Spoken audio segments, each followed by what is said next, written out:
Okay, here we are. What's up? How's it going? Welcome back to the stream and another week of hacking on fun Haskell projects on this stream. We are learning about wave function collapse. We've been doing this for a while now, and I think we're getting pretty far now. And tonight we're just going to be chilling out, debugging, trying to make sure that it all works because we have like a failing test right now. And we've been making some progress on fixing that, getting that passing. A lot of moving parts to it. So hopefully we'll get that done, and then we can put a front end in front of it, get a little SDL action going, so we can kind of visualize our results and see how they're going. And then yeah, it'll be quite the journey. And then maybe we'll figure out what we're gonna do next afterwards. But let's just get into it, shall we? Well, I gotta make sure, chat, that you're here with me.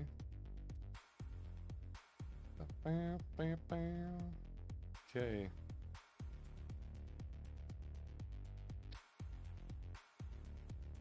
Go. Alright. So welcome new followers as well. What's happening?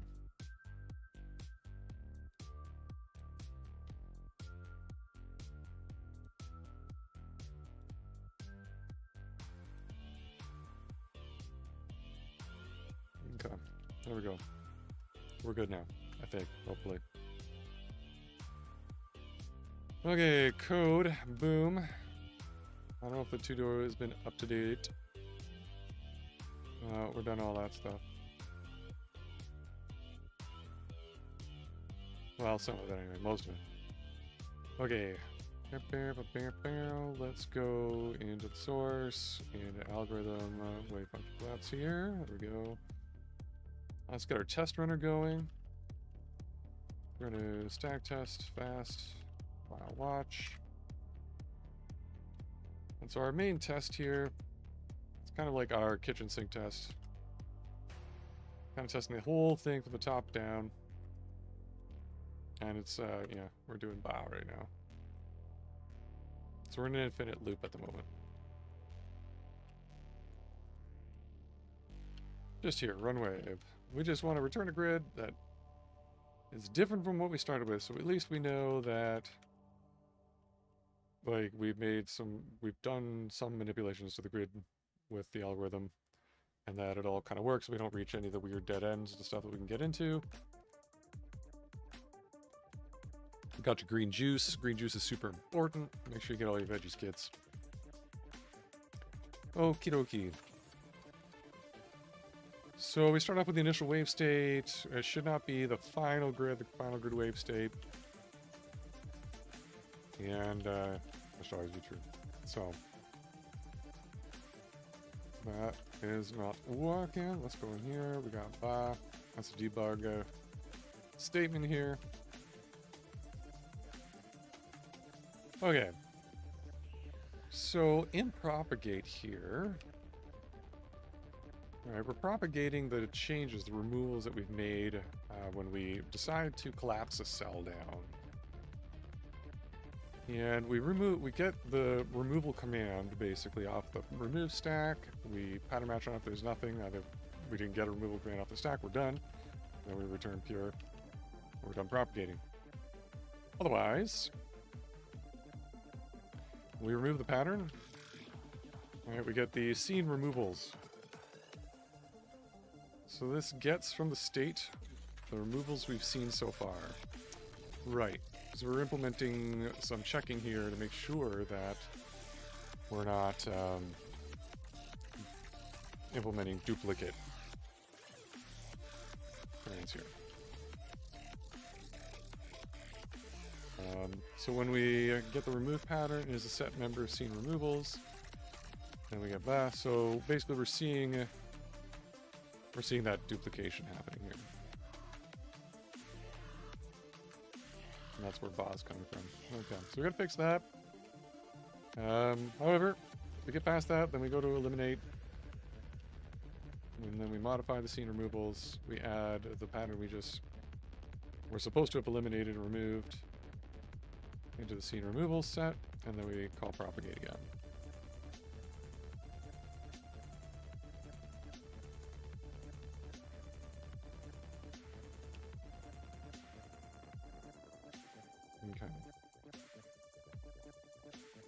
So we get the scene removals. We get the remove pattern. Yeah. Should be right.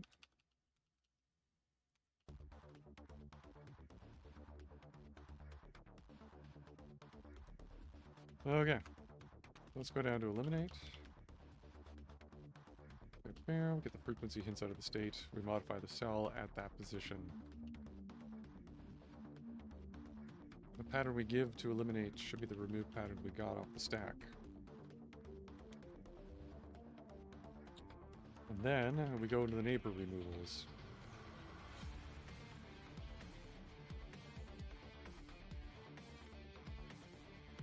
And the neighbor removals is for each direction. We get the neighbor removals for propagate cell index. That's from the remove pattern. And propagate cell pattern index.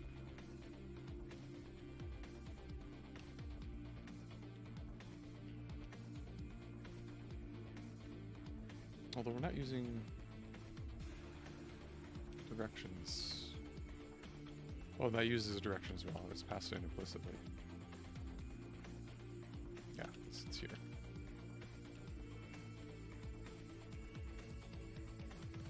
Well, we push those removals that we get from the neighbor removals onto join neighbor removals. But this is where we're adding to the stack, so it's probably the bug is somewhere in here.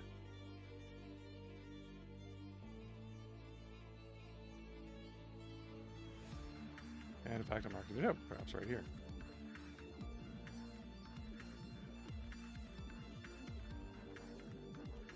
Okay, so when we do a removal in a direction, propagate cell index that's passed in to get neighbor removals is kind of like the I call it the base cell index here. And then the remove cell index is in the grid from that direction, from the base cell index, in the direction of the base cell index. We get the cell at that index. The adjacency rules.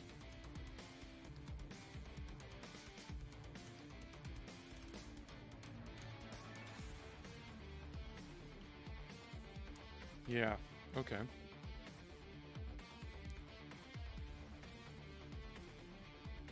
So not enabled. Pattern takes the adjacency rules the direction of the cell of the one that we want to remove. And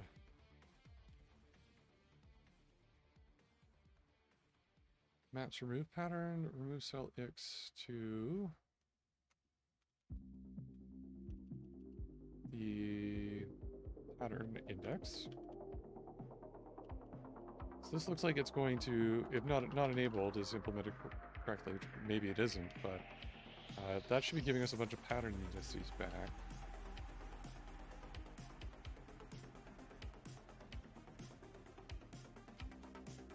And we map those on, when we create a mapping of all of the ones that get returned from not enabled. Now we construct remove patterns. We get a list of remove patterns back from that. And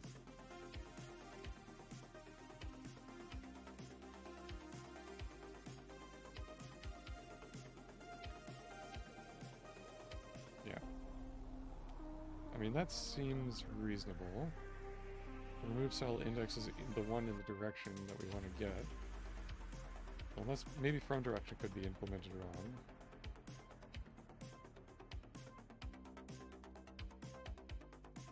I don't think so. Let's make sure we have spec tests on that one. It's a helper function. Maybe we don't.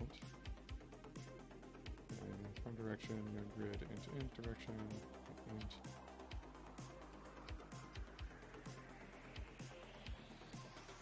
Yeah, it could be these. So let's write some spec tests for that, just to be sure. Pop those in here. From direction.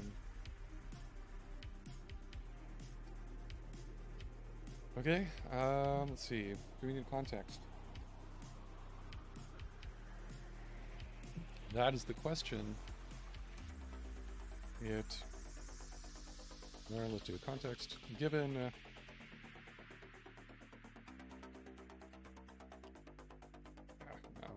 it returns. Let's do the basic ones.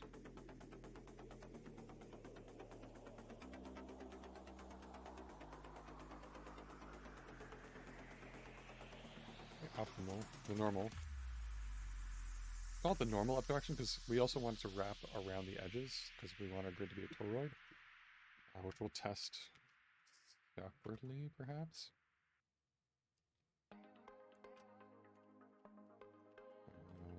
Nothing there. We also want returns, well, basically for each of the directions. Maybe we can do these all together in like one loop. Directions. And then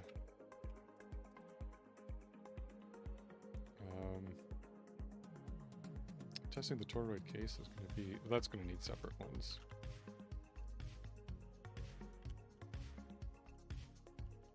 Up wraps around to the bottom.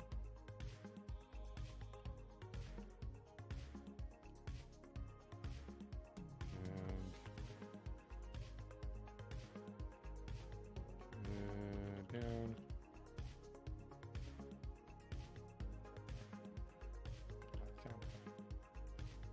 Top.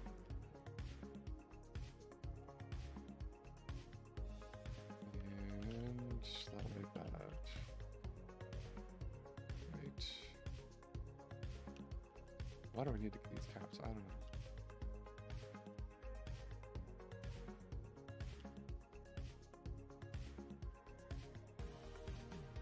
And left. Wraps around to top. To right.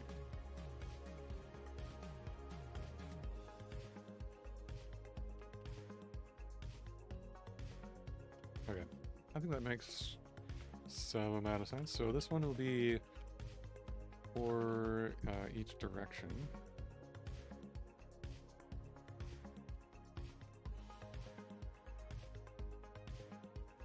What we'll do on the end of these.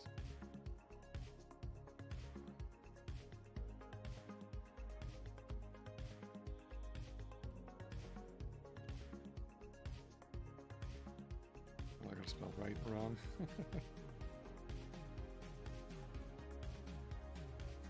Right. There we go. Spell it properly. There we go. Okay. So for each direction, we're going to need some basic test grid for this one. From direction, make sure I remember the type here. Grid, location, direction. And then we get location back, right? Test grid. We're going to give the base, we'll do it at like, let's see if I can make it a 3x3 grid with 1 here being in the middle. And direction BIR.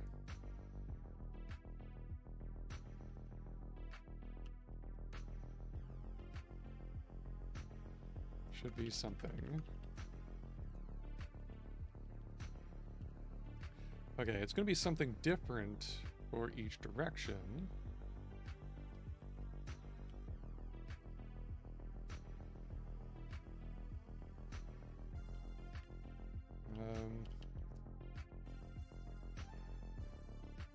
We have a get grid function. I think we can use that.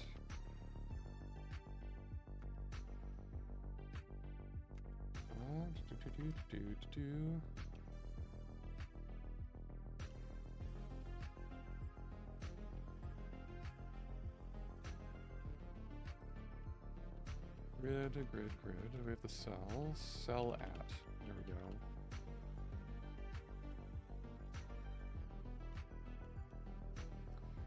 Okay, this one returns a maybe cell.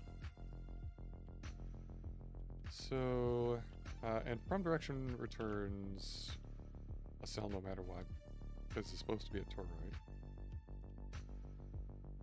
So cell add actually, if we also make cell add a toroid, it would also do the same thing.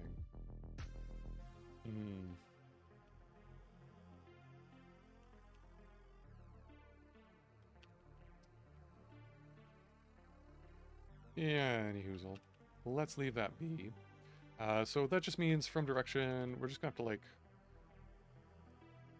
pop that into adjust.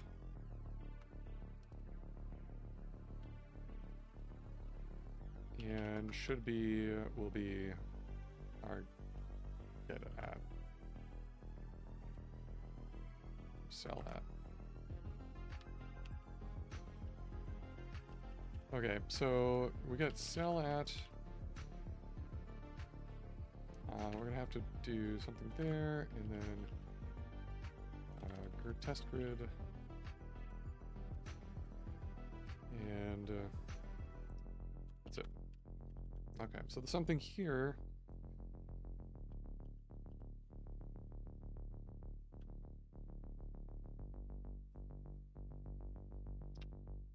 We're just going to be testing from direction. Maybe we should split this out. Because otherwise I'm going to implement a function here to calculate the offset I'm expecting from the direct. Well, we can hard code actually. No, this should be fine. No, I think we could do it like this. Expected cell for direction.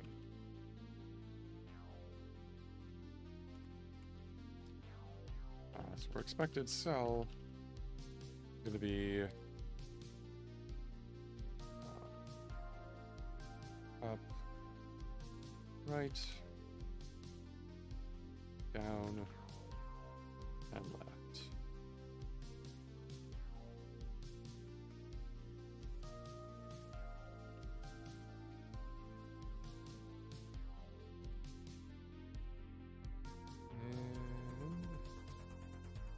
I might need to enable lambda case here for that.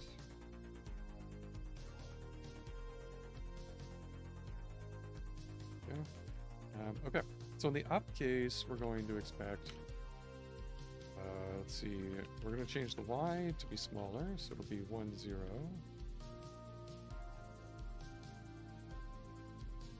All right, in the right case, we'll expect x to get bigger, 2, 1.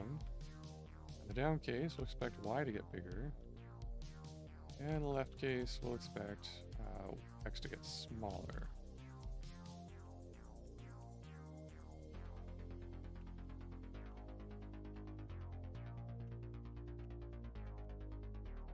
Okay, let's see if we can run that.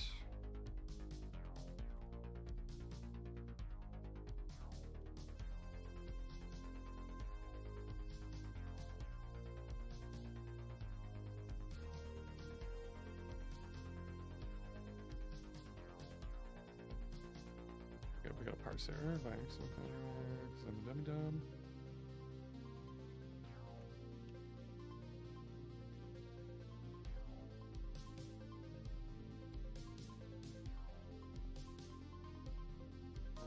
Let's get rid of the where block. It's probably causing problems. Make a let binding.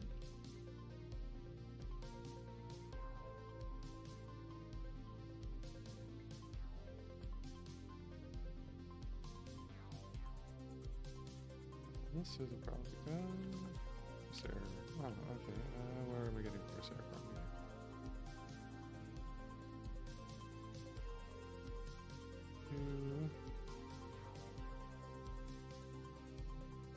Let's see. That should be all indented properly.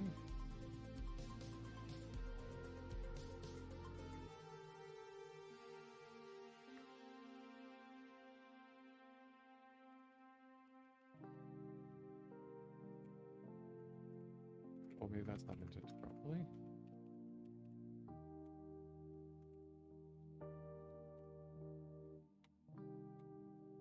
Okay, and we just have test grid. We got cool. All right, that's basically what I want. Make test grid.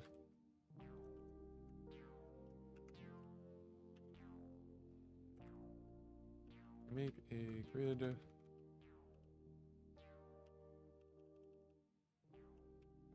We'll construct one manually, just to test it. We don't need all the other stuff.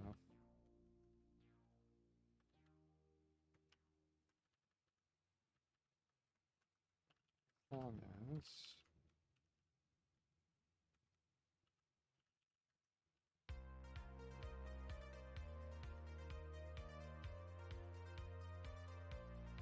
it's a new type. Good. Go. Yeah, it's just an array int. Oh, that's cell. Okay. Might as well use them. Make grid constructor there will hopefully give us the right thing. The pattern result though, the frequency hints, all of that. It's really kind of annoying.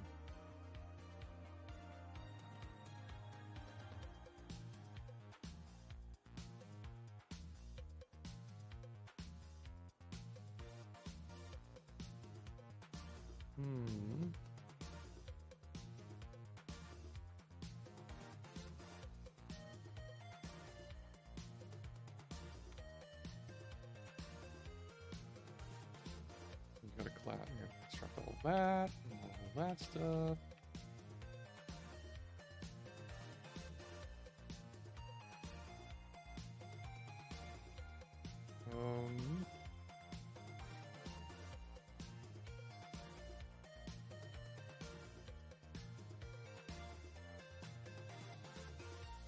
I guess we could borrow some of this, maybe.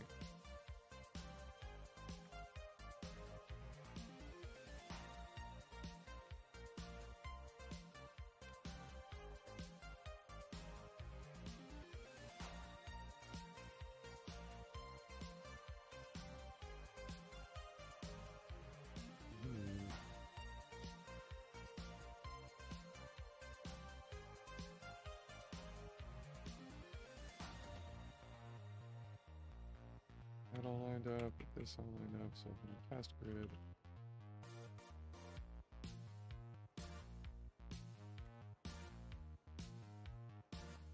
We need word, we need pattern result, which we have. Oh, we need the frequency hints.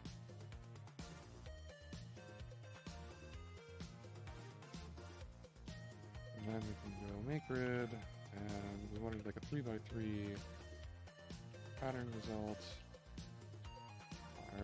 Our fence. That should be good to go. We don't need the seed. There. And the frequency hints.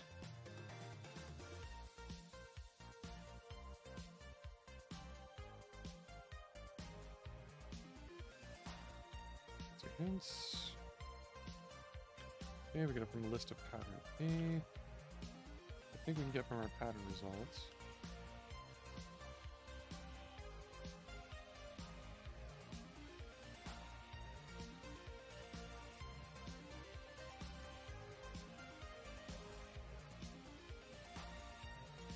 Yeah, pattern result patterns.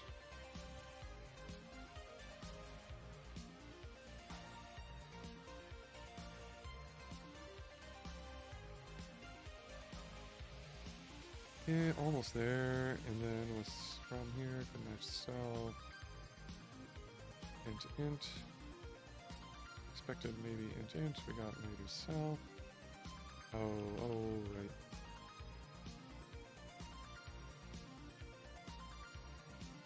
I gotta maybe cell here, but from direction I get index. So we just gotta restructure this a little bit.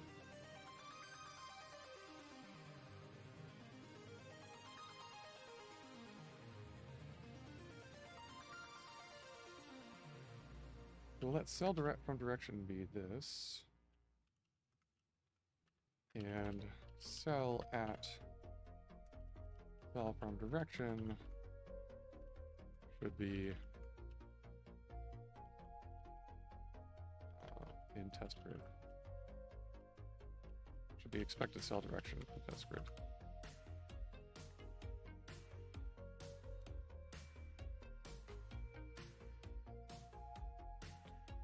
I've mucked something up actually. What did I muck up here?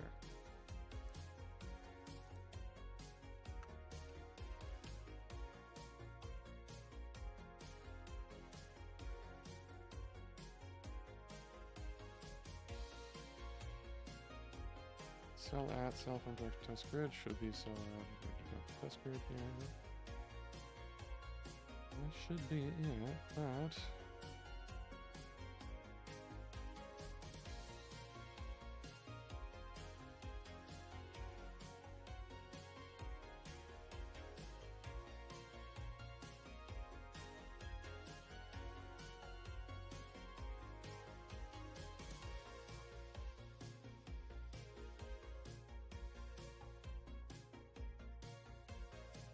that's fine. From direction, test grid,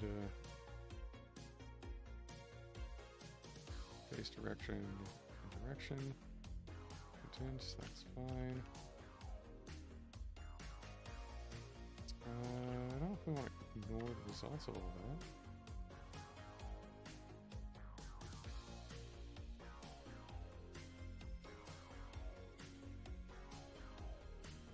This is just probably a weird...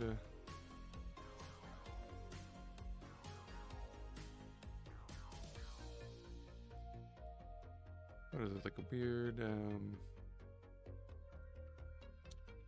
back-end thing.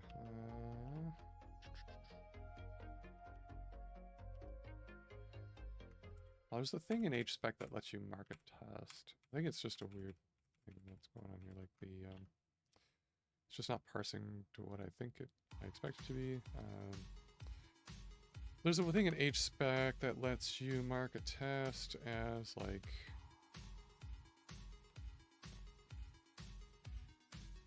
not implemented yet.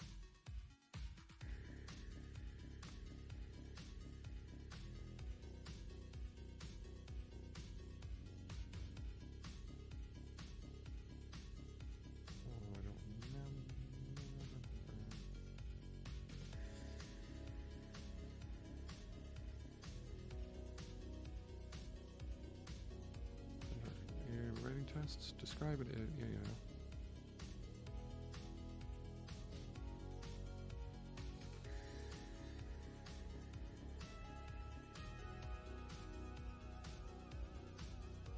Pending.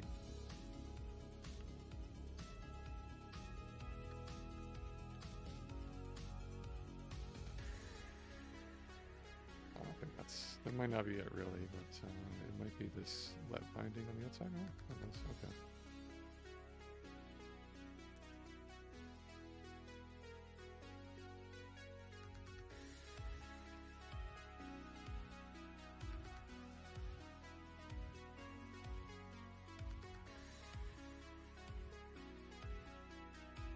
Now, this test, could it be lying to us? In the sense that, like the generator isn't exactly setting up, like if all the cells are the same, then they're all equal, no matter what direction we pick. Right?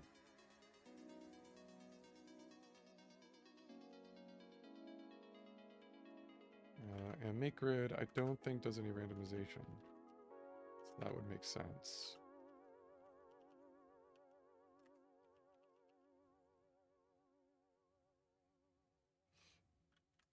Make cell with the pattern result frequency hints.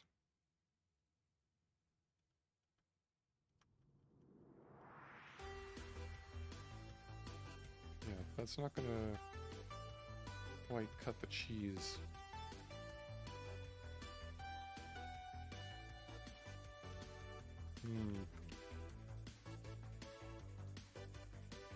So our initializer that initialized the wave state, that has a random generator in it.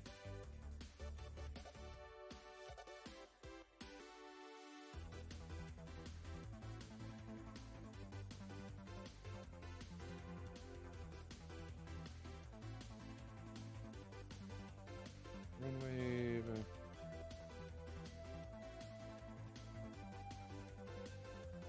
Make wave state. Yeah.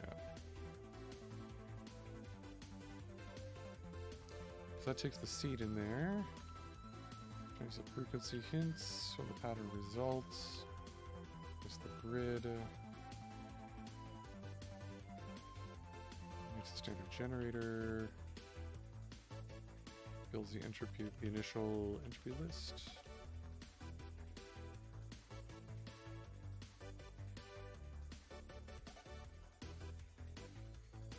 Now the grid's going to be initially everything.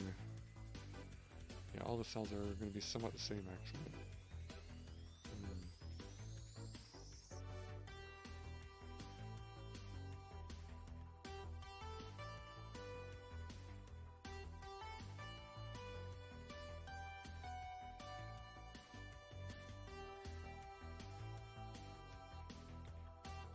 So, yeah, because I think if I turn this into like 1-1, it's not going to fail. No. Alright, so that means it's a lying test.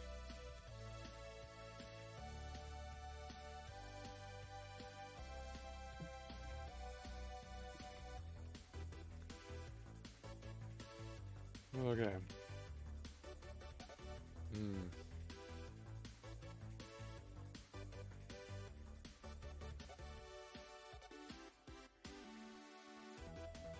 We could modify the cell in the expected location.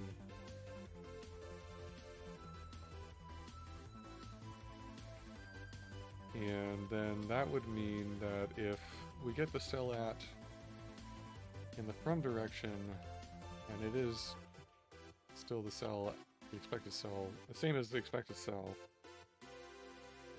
then we know it's not any of the others, because it would, if it was selecting the wrong one, it wouldn't be equal anymore.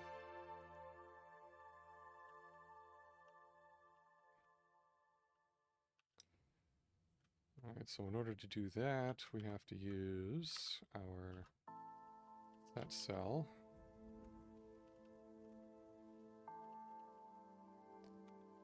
A cell that's just slightly different than all the rest in the grid.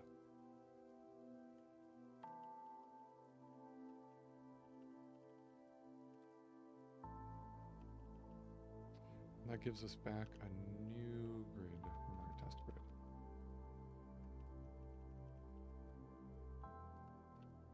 So we can go here.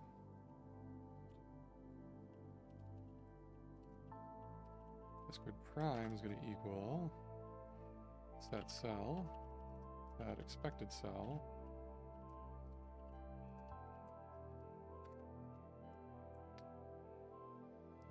We have to give it a cell and the grid.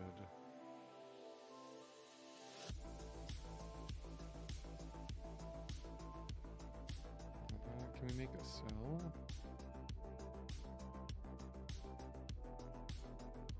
Make a cell with different pattern result, different frequency hints.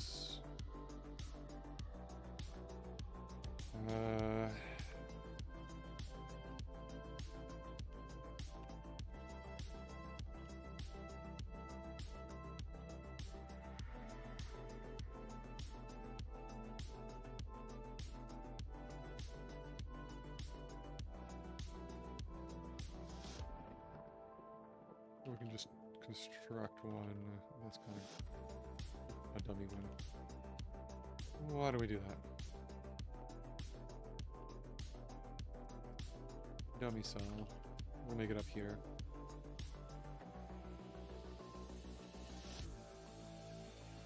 The cell possibilities. It's going to be from list,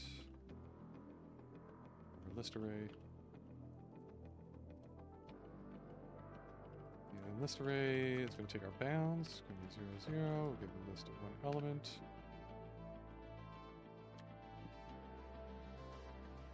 It's 0.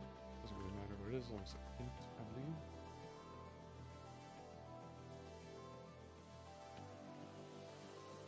We can do cell collapsed. Nothing. Cell total weight just has to be a float. sum of weight log weight.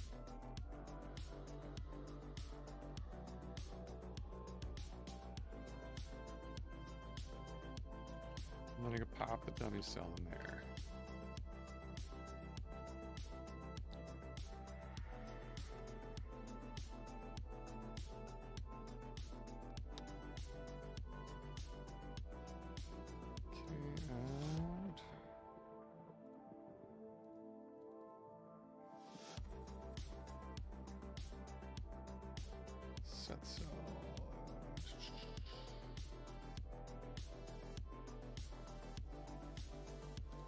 Expect cell directions.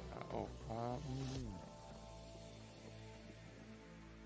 right. Okay, we're gonna have to pull that out of there. Pop this in here because we need the direction for expected cell. Pop that in there, just like that.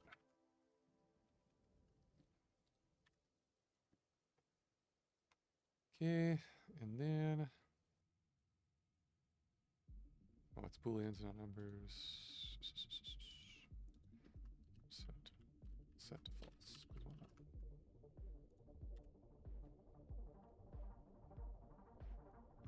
Okay. This time we got it right. But if I make it fail, it fail here. Still a liar.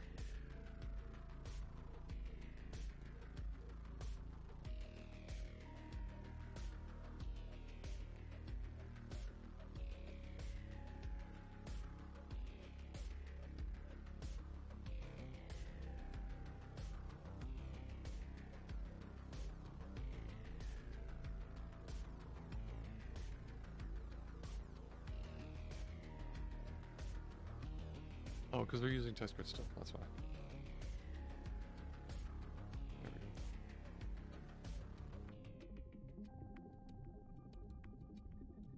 go. Okay, there's the failure we wanted. Right, okay, cool. So then it's, yeah, so it's got like that and all this sort of stuff. We expected this, because that's our kind of dummy cell that we're looking for. So if we change this back to 0, we should get to pass.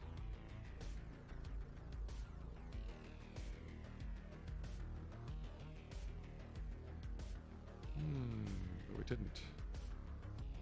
Interesting.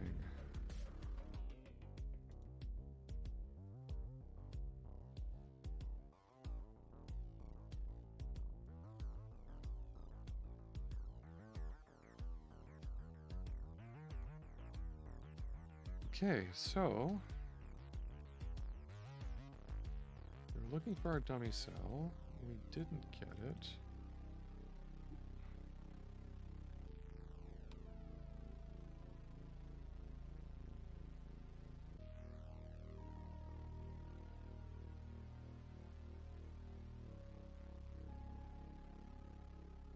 I wonder if I can... It's not showing me the direction. That's failing here. But I can probably fix that pretty easily. And move this down.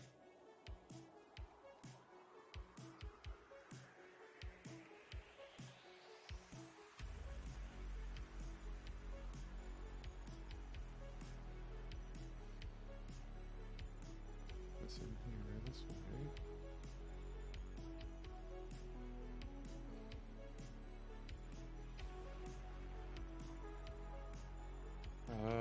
Returns the dummy cell in direction.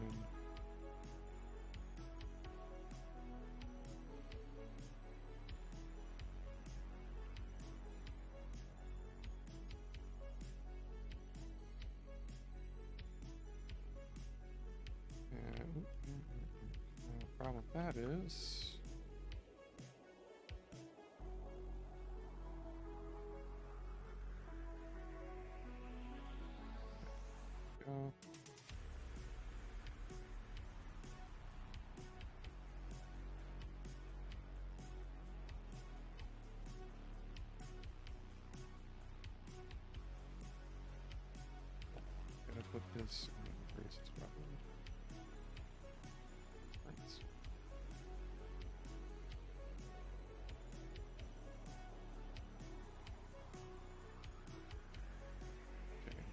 down, one direction right.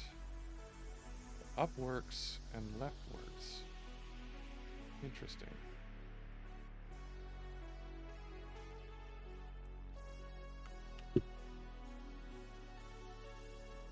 Okay, so let's go investigate.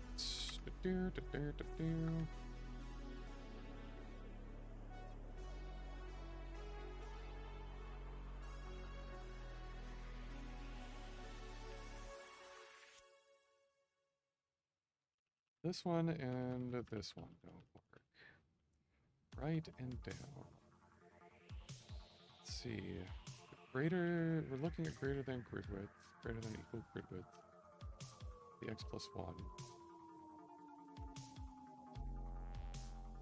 It's greater than that, we give 0, else we give prime.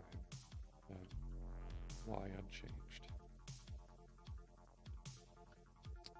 Right? And if x plus 1 is greater than or equal to grid width, we give 0, and plus x plus 1. Yeah, otherwise it's not. And our test, our spec for this,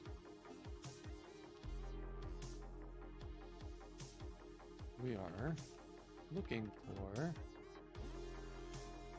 right to be 2, 1. Now if I make a grid 3, 3, expect 0, 1, 2 would be the indices along the x-axis, and 2 would be a valid index. That would be what we want.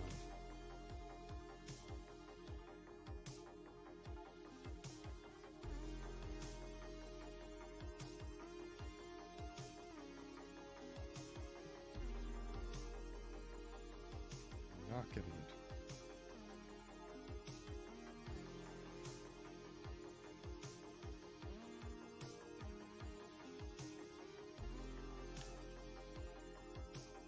I kind of want to be able to debug and see what the index was.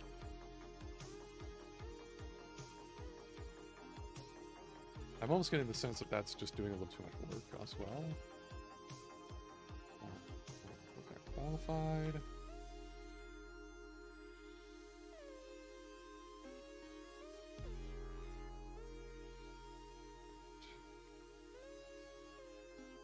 Go down here and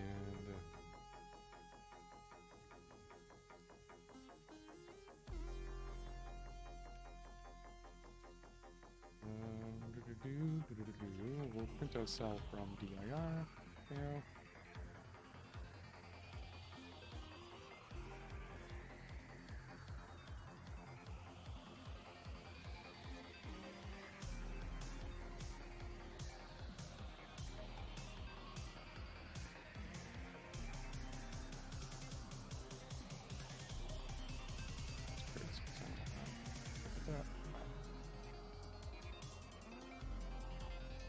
There we go.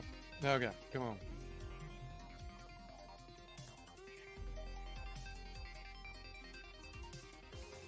Okay, direction right. So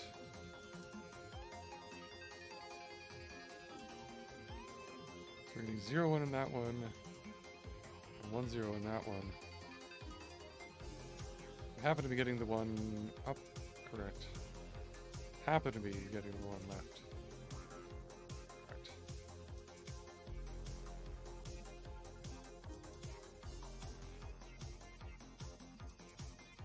Interesting.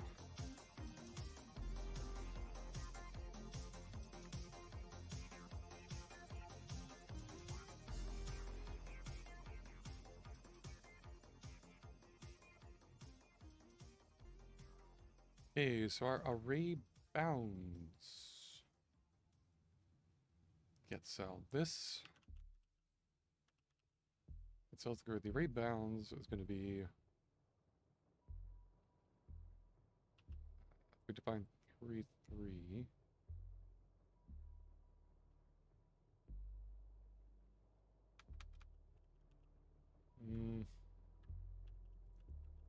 That there. We got the debug in the module here, so we're We're going to trace that here. I have a theory that this is basically the grid width and grid height might actually be the values we want here. Do that.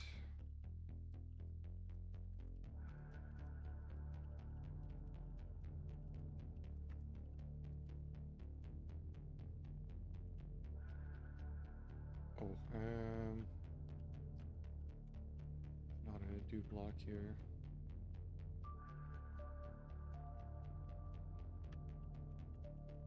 Put it here. Trace. That there. Grid width in the right case is what we care about here.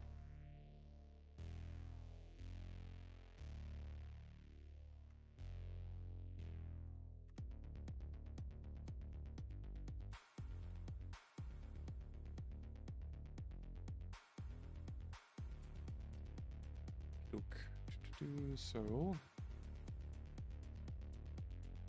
that's right, the grid width is 2.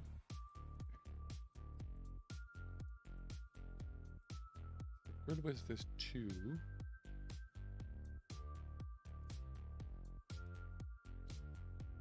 Then we get x prime to be x plus 1.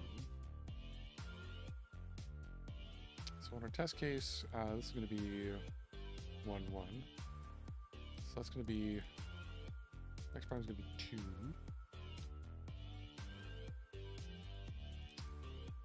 That's why we get the wraparound to 0.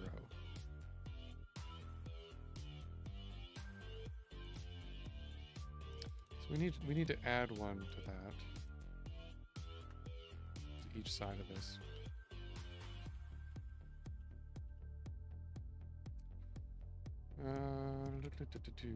Does the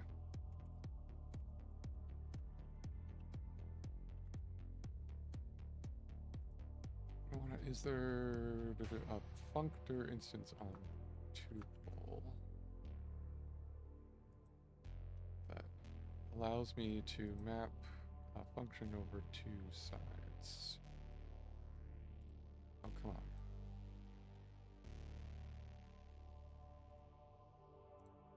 No, you don't. The links are broken. What's going on with that? Tuple. There we go. Okay.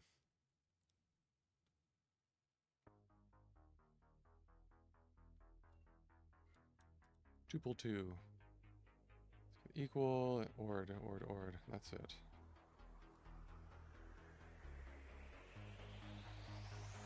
Great. Look at all these. Gotta nominally define all the possible tuples. We only go up to 64. Probably got problems if you have a 64 element tuple, but who am I to judge? Okay.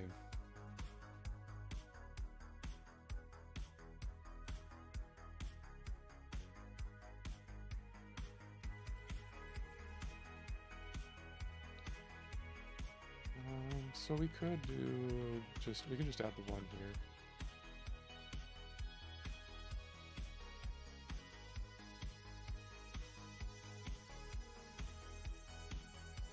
And these, because these formulas here, I'll subtract 1.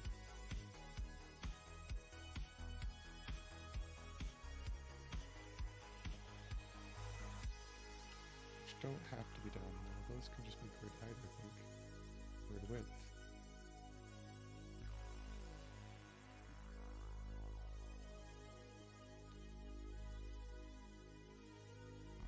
Okay, everybody's good now.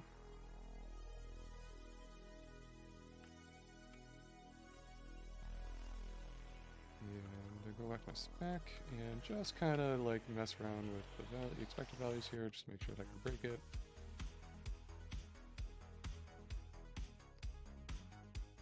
Okay, I think we got a failure there, as expected. Okay. And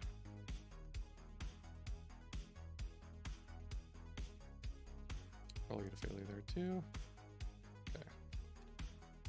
So yeah. Fixed.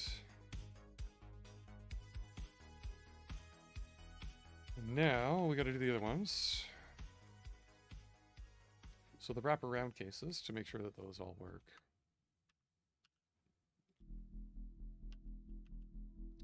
So up wraps around to bottom. So if we cell from direction equal to the from direction test grid, we'll start at 0, 0. And we'll go direction. We set our little sneaky little set cell here. Now our expected cell function here is going to be a little bit different because we don't really need it. The expected cell here we know is going to be up, so it's just going to be 0 on the x, that shouldn't change, and 2. Right, this should wrap around. So if we start at 0, 0 and we go up, then we should get 2 on the y here. We'll set the dummy cell there. I'm the test grid, the original test grid. And then we can just borrow this. Except we can replace expected cell direction with 0, 2.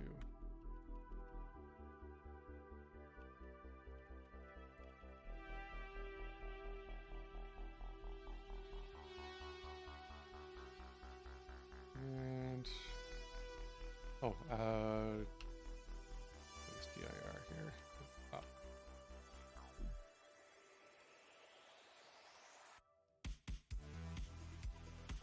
Okay.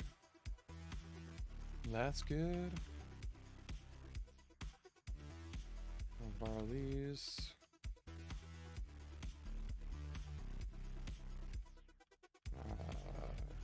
Down, round, wraps around to the top. So we start at 0, 0, we go down. We should, hold on, 0, 0, we want 0, 2.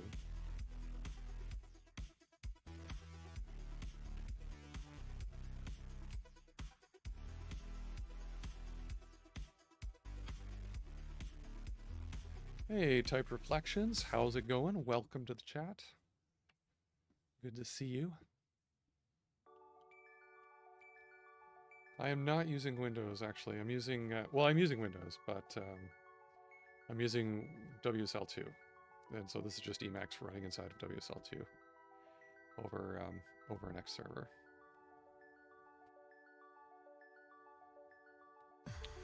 Which I think is built in now, but when I originally configured it, I had actually ran like a Windows X server in order to do this kind of stuff.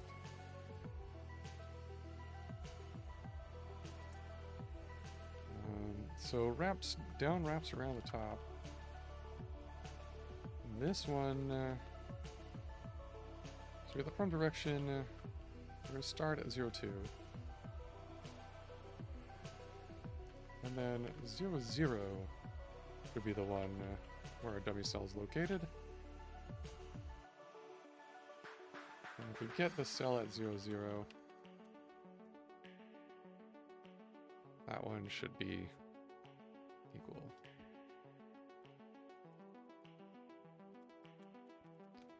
Okay, right. Similar equation.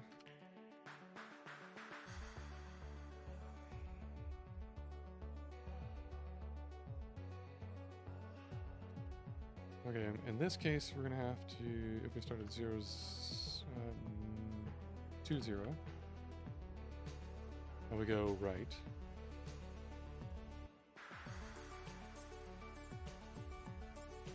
Do you use the WCL thing with built-in Wayland? Ah. I don't know about that one. That's unfortunate, though. I always find... I haven't really used Wayland a whole lot. I usually use Linux on my, like, other workstations and stuff. I only use Windows for media things. Typically because it handles me plugging in stuff a little better, graphics-wise.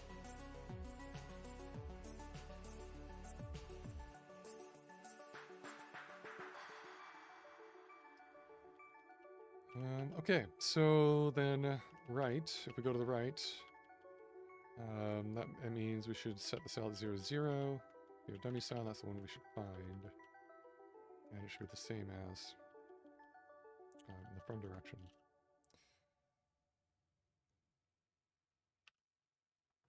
Right. And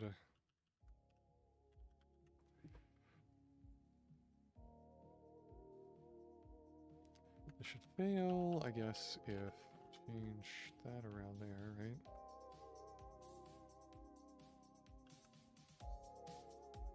Yeah, because it's not our dummy cell. Okay.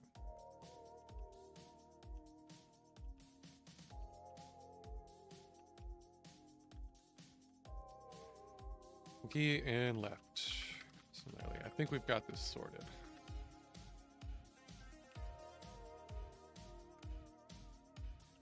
Going on to 0, we're going to go left, and we're going to set the cell at 2, 0. Check at 2, 0 that we found the dummy. And we're good to go. Yeah.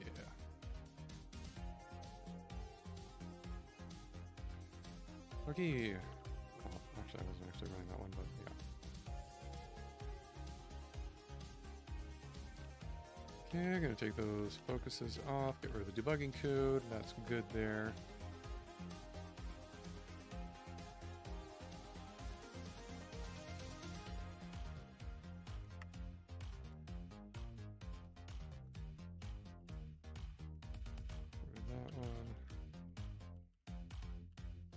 Still got the infinite loop going on, which is super fun.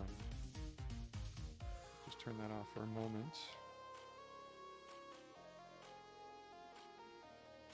Yeah, leave the debug trace in there for this module for now. Qualified.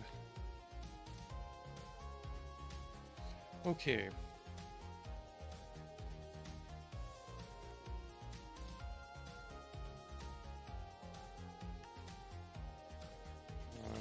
So we fixed from direction, so we've eliminated that one.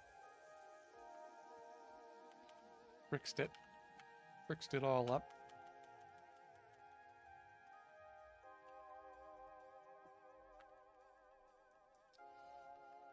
Okay, so now let's go back to eliminate.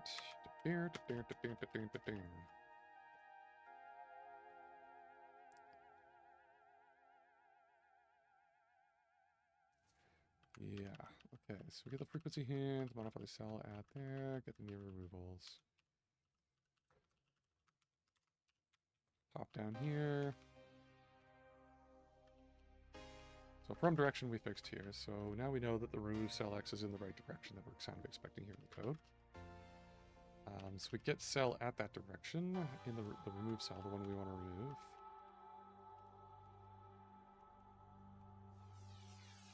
Or the one we want to remove from.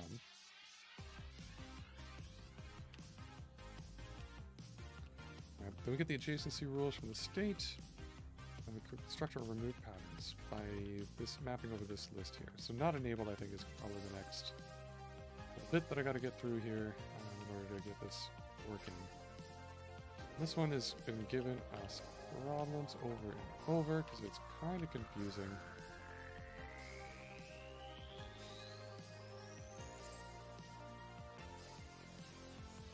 Okay. The reason why it's kind of confusing is, well, always hard to explain. That's why it's confusing. So the idea, though, is that we've collapsed a cell in our grid. We've chosen a value for it. And now, in the neighboring cells, there are a bunch of possibilities, in the cell's available possibilities, that are no longer possible to choose as valid values for those neighbors. Because they can't overlap the one we picked. Right? And so when we're calling eliminate, we're trying to get all of the pattern indexes of those ones that we can't place anymore from the neighbors all of them together, and we're trying to push them on the stack, of the removal stack. Alright, that's the general idea here.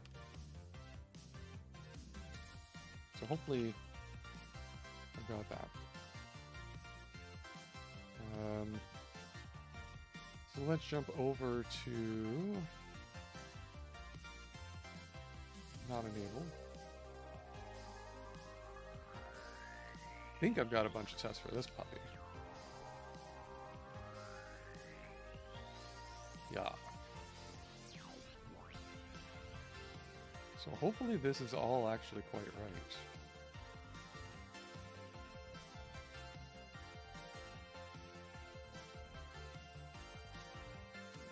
Okay, so this is what our adjacency rules look like. We have to have an adjacency key for each pairing of things, right? So 0, 1, up. So these zeros and ones, these are the pattern indexes. So they're the indexes of the array of patterns that we have, and marked as possibilities. So 0, 1, up. It's true. This means that pattern index 0 is allowed to overlap with pattern index 1 in the up direction. So for each combination of pattern indices 0, 1, 0, 1, 0, 1, we have for each direction, we have to give whether it can overlap in that direction. So for up, it's loud, down, left, right, not. Now we go 0, 2.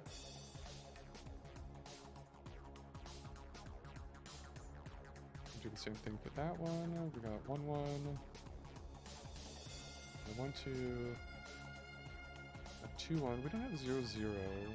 Well, overlapping with itself would be silly.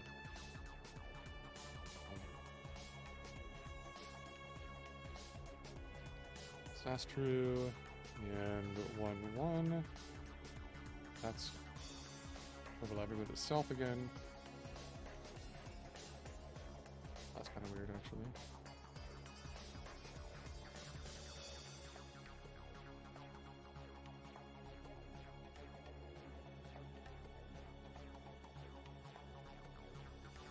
Get rid of those.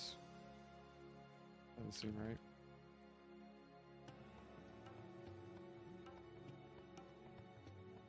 One can overlap with 2. 2 can overlap with 1.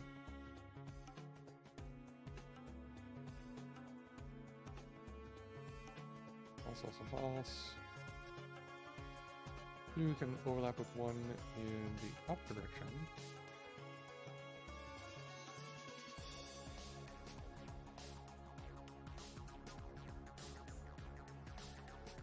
Okay, let's focus on those.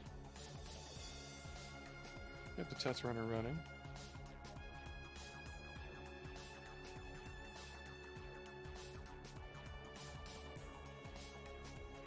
Two failures.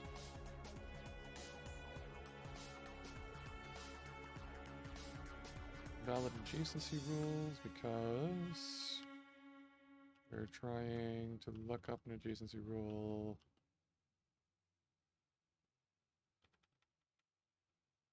Probably because we're trying to look up if not enabled one something.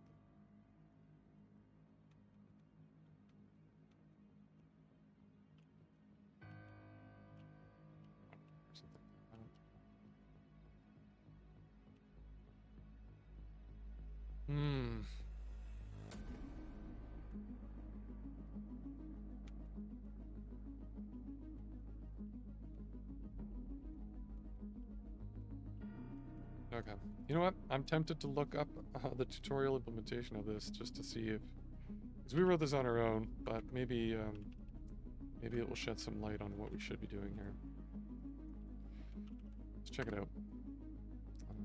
Gridbugs.org, he's got this. Steve, hello. So this is the main tutorial I started with when I was doing the learnings. kind of cut off at a certain point, looking ahead, and decided to try and do this on our own and figure this out from first principles on our own from a certain launch-off point, which has been going pretty well. But now I'm gonna just kind of check out a bit near the end here.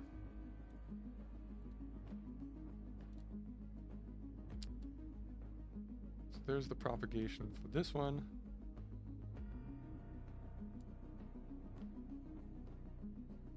So for each potential tile that was removed from a cell, propagation will visit each neighbor of that cell, update their enabler counts. This relies on the fact that for a given tile permitted in a cell, all compatible potential tiles in a neighboring cell will be contributing to the first tile's enabler count in the appropriate direction. That sounds pretty confusing too. Removing potential incompatible tiles therefore reduces the enabler count. It looks like they took a completely different approach.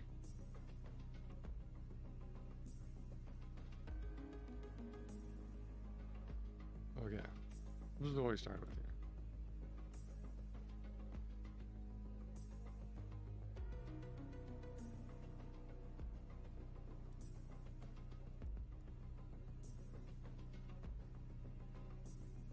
So suppose the possibility of cells are represented by numbers in the corresponding cells in this table.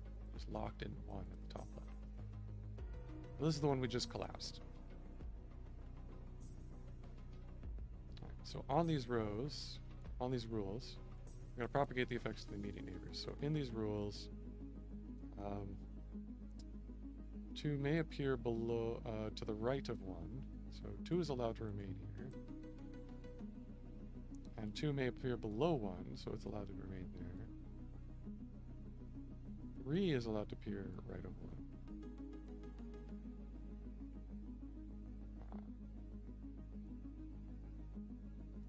And 3 may appear below 1, so 3 is allowed there as well. 3, 4. 4 may appear below 1 as well, so it's allowed. But 1 is not allowed to appear below 1. So it gets eliminated.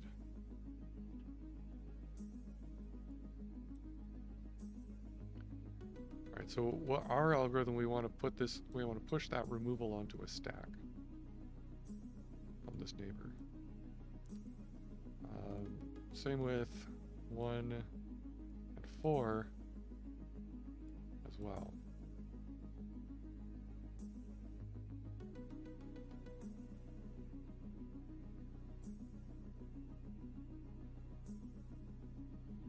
So then the idea is elimination would go on the stack, it would pop, it would get those, say, okay, I gotta remove 1 from this cell. So then we pop that off the stack, we go to this, we get this cell, we eliminate 1 from it.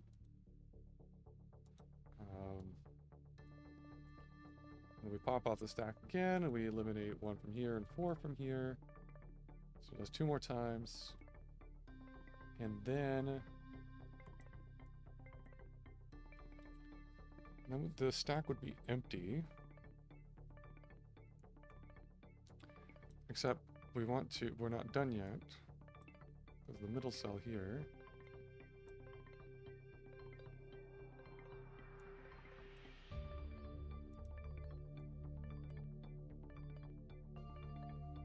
So our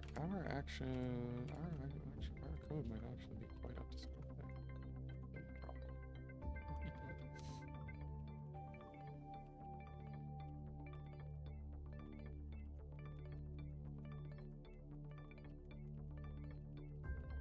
Pop off here.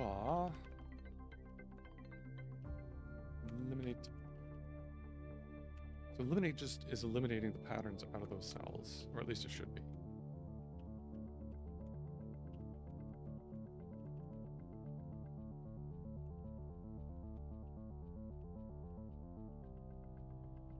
Modifies the cell at that index we wanted to eliminate, and the pattern index we wanted to eliminate from it. Remove it from its possibilities. So then we get the neighbors from that cell.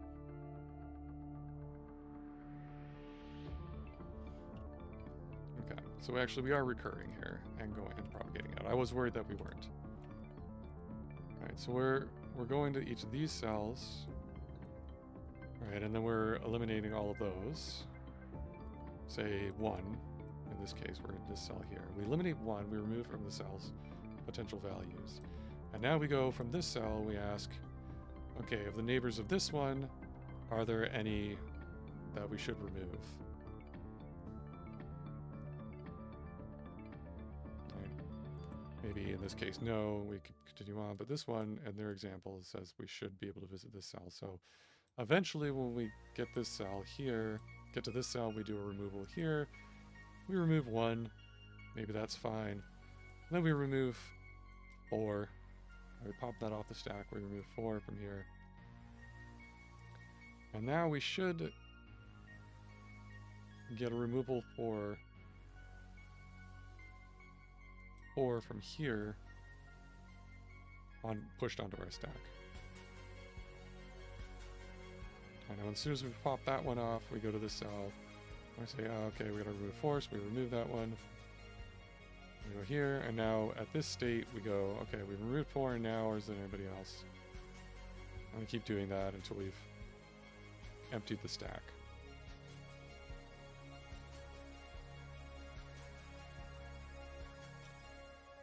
Let's see how they did it. Tile enablers.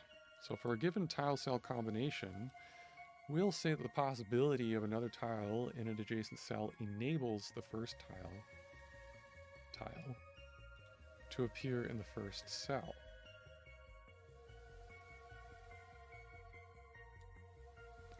Given tile cell combination, say the possibility of another tile in an adjacent cell enables the first tile to appear in the first cell. If the adjacency of these two cells, if the adjacency of these two tiles would be allowed by the adjacency rules. Okay, that's a continuation of the sentence there. So for a given tile cell combination, we'll say the possibility of another tile in an adjacent cell enables the first tile to appear in the first cell if the adjacency of these two tiles would be allowed by the adjacency rules.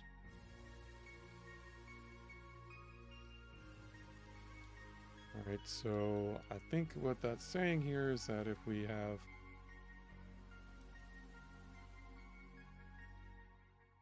we're going to check with the adjacency rules. We're going to go to this neighbor, we're going to check if one is allowed by the adjacency rules. For this one, for this one, for this one, and this one. And this can be the one and the direction.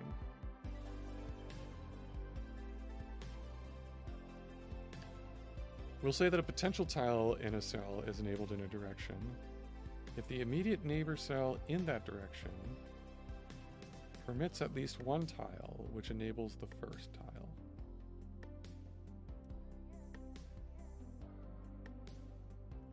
We'll say that a potential tile in a cell is enabled in a direction if the immediate neighbor cell in that direction permits at least one tile, which enables the first. So I think this is saying that if there's at least one neighbor that is allowed,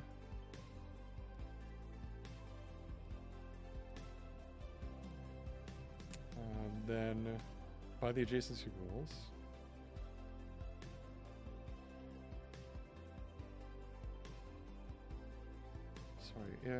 say that tile is enabled in a direction. Okay. If the immediate neighbor cell in that direction permits at least one tile, which enables the first. So basically, I guess it means if there's at least one tile in this, say in this cell here, that is allowed by the adjacency rules to be adjacent to in this direction. So like 2 is. Right, 2 may appear to the right of 1. That's at least one tile that's allowed to be over here in this given direction. So it's enabled in the direction right. Note that a tile cell may have multiple enablers in a given direction. In that case, that would be right, yeah, so 3 is also allowed to appear at the right. That would also be enabled.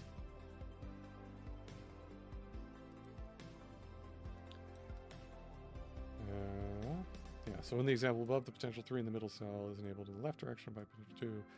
The potential 3 in the cell to its left. Yeah. A tile may not be placed in a cell if it has 0 enablers in any direction.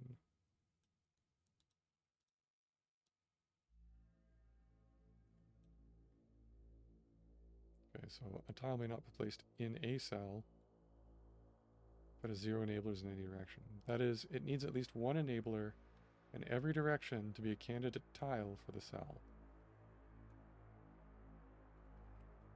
The potential 4 in the middle cell was not enabled by any potential tiles in the cell above it, so the potential 4 was removed. Oh, okay, okay. So it's going through each of the potential tiles in the cell and is checking if with this tile's potentials can, for example, 3 be allowed in this direction here against 3. And if that's true, then that's cool. There's at least 1. That's fine. But when we got to 4, we can go in through the rules and go up and say, is there anything we can match with on 4 here? And if the number is 0, then no, you can't. So we got to remove 4. Okay, that's a very different algorithm than what we got going on, I think.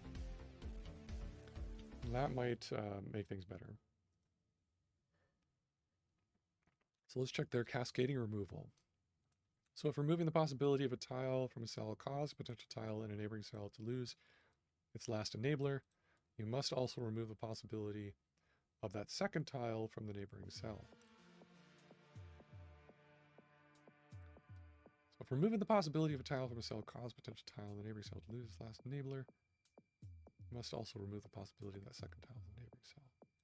This can cause a cascade in which many potential tiles are removed from many cells in a single fell swoop.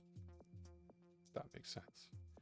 To keep track of which tiles must be removed from which cells whenever a potential tile is removed from a cell, we'll update a stack of removal updates. So we have a similar structure there. So we're not too far off the track here. In fact, they even have a record of removal updates, sort of like we have. So they have a tile index, just like, oh, actually, just like we do an add coordinate. Okay, cool. Core state. Yeah, so then they got tile removals.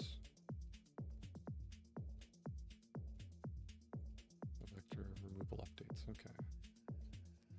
So the general strategy for propagation will be popping removal. Holy crap, it's almost exactly the same. And checking if the potential tile was removed and was the enabler potential tile in the neighboring cell. Okay, the only difference is the way I'm calculating who's allowed and how to eliminate things.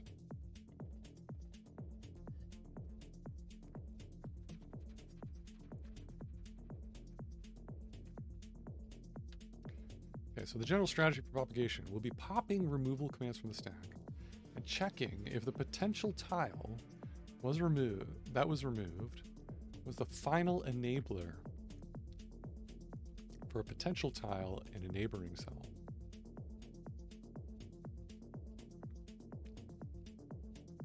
Oh, I think I started to understand now. Well, that is okay. So I guess this is saying that. So the general strategy, we pop off the removal. And the potential tile is the tile in the removal command.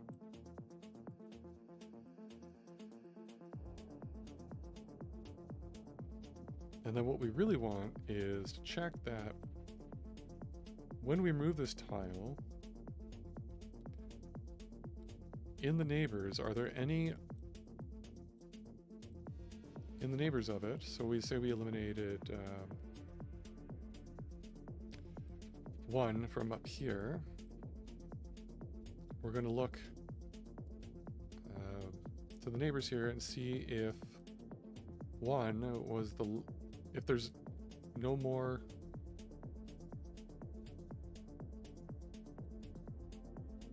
if 1 was the only enabling thing, the only enabling tile.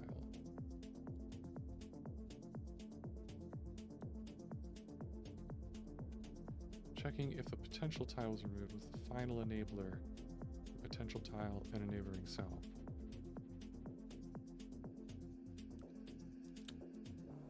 If it was, then remove that potential tile and add a removal update about the newly removed tile.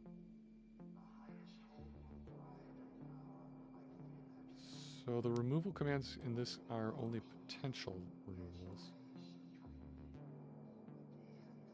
Is that what it is?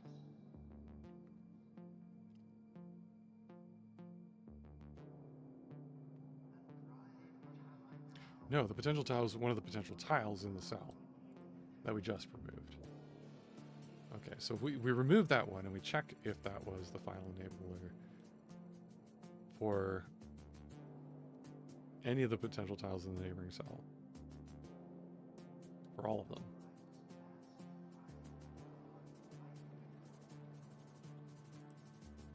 Okay, so that means we're going to keep counts of things somewhere. That's probably what that means. So if it was, then remove the potential tile in the neighbor, I assume, and add a removal update about the newly removed tile to the stack.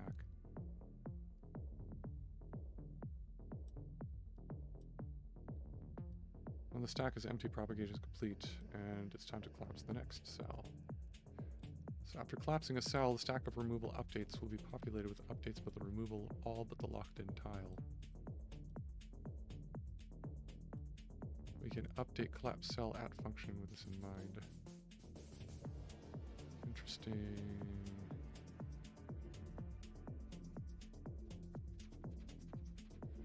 So we get the tile index, and if it's possible,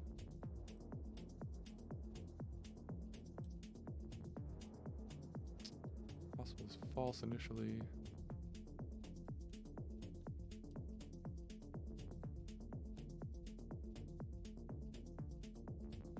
Oh no, we set possible to false. Updating that place. Okay. Sorry, my recipe was a little meh.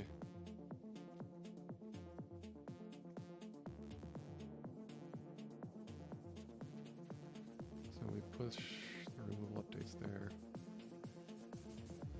Okay.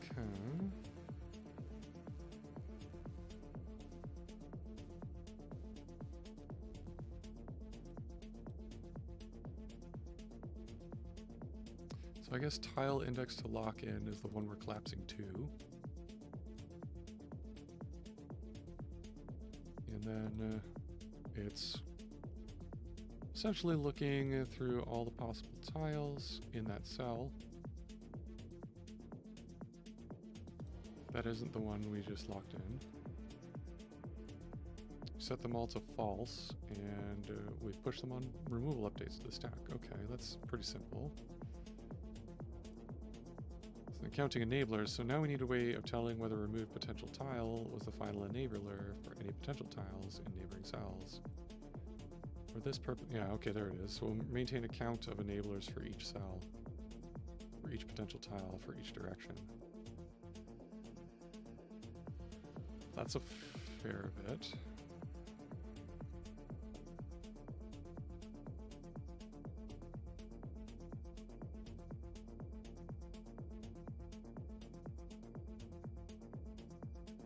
So just keep an array.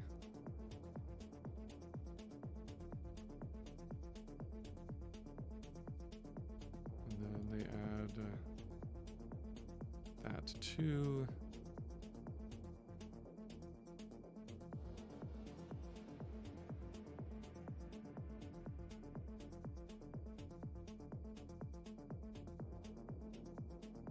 So I guess our initial, this must mean it's an array of 4 elements. Is this doing...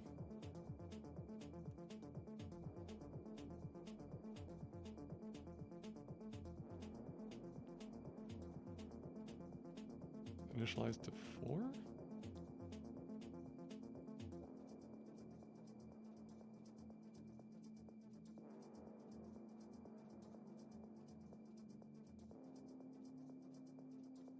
Bi-direction D will be the count of enablers in direction D.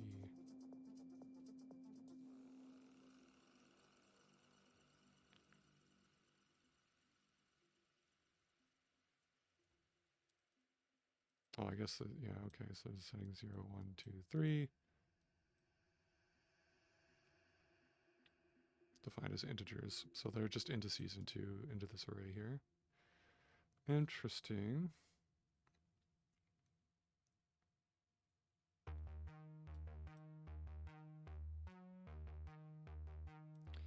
So then for a given cell, a tile with index A in direction D, cell.tile enabler counts A,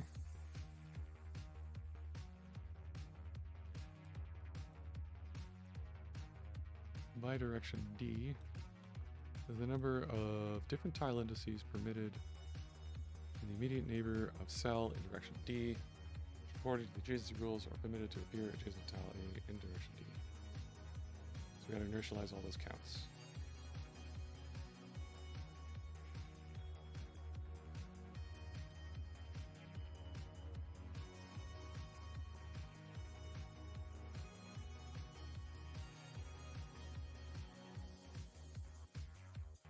And as for counts for each tile direction combination, it should come to this point so we can compute them from the adjacency rules.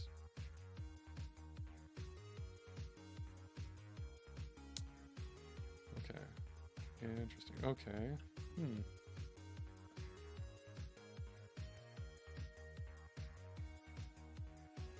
That would make the check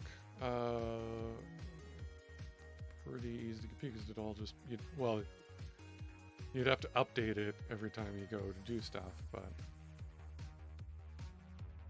just kind of like what we do with the cache, which is another idea we got from this article, is the caching of the stuff. That's interesting. Sorry, the caching of the weights and counts and stuff like that for the entropy calculation. Am I offline? No, I don't think so. Twitch is just acting up here a little bit. Okay. Propagation. Similar.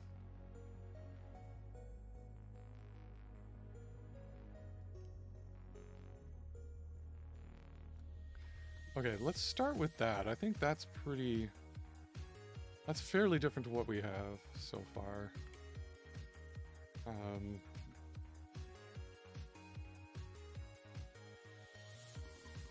That idea of tile enablers.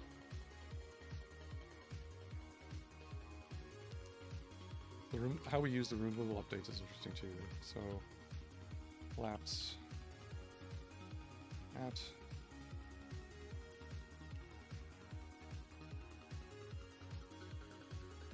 so they initialize the pattern stack here when we collapse at, these, which we should not be this.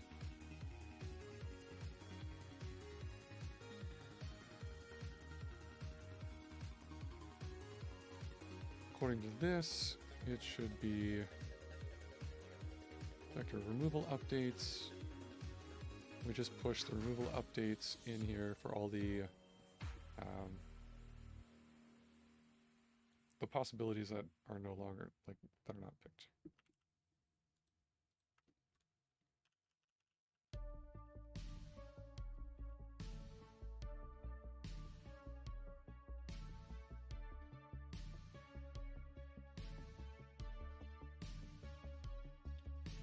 We get like the impossibilities, or the no longer possible values, and we want to remove those.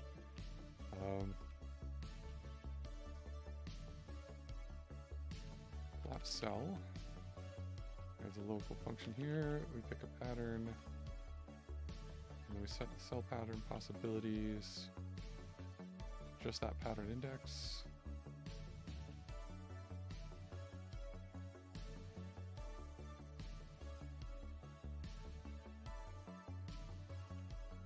Right, and that just creates the updated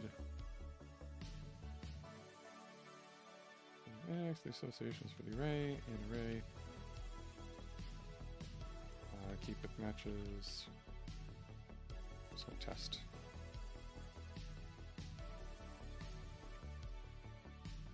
Okay, so then we want all of the that's only the possible patterns.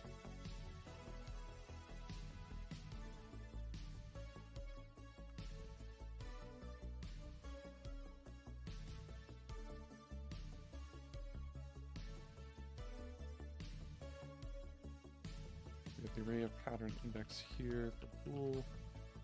List of pattern index. It's just the inverse of patterns.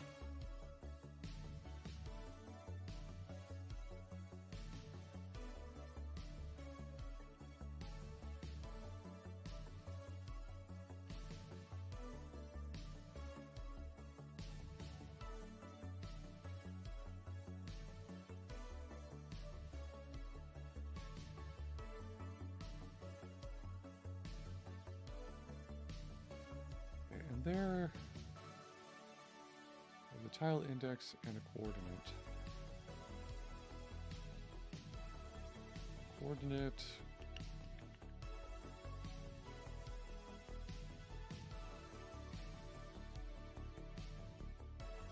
And this coordinate is given as our parameter, the one we just collapsed at. No direction needed, so we might need to update our record there.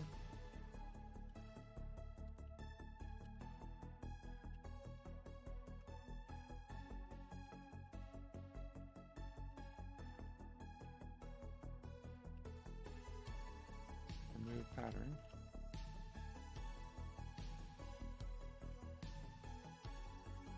Yeah, we get just the index. Okay, yeah, no, that's right.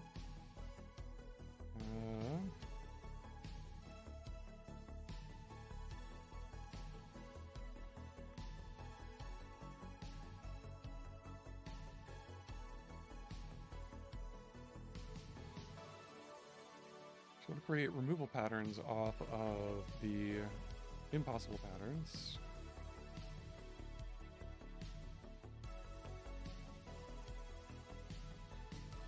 But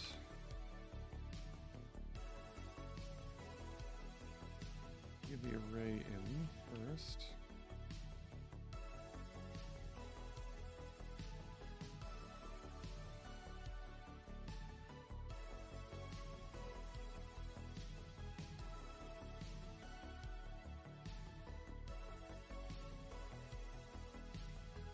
Cell.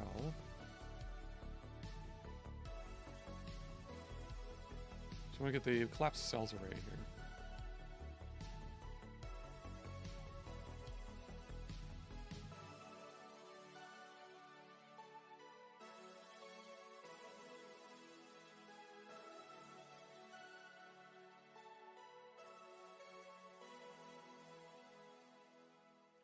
Collapsed. Cell possibilities. Impossible.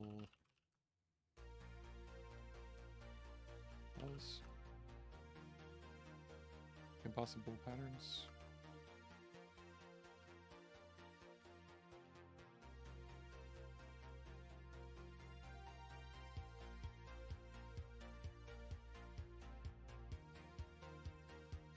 It's a pure function now.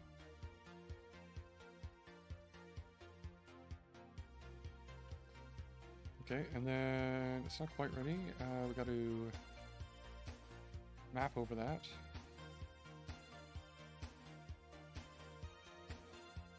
the removal new pattern.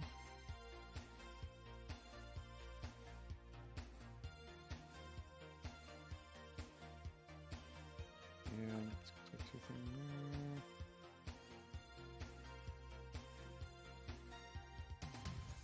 It's the pattern index first and then the cell index second.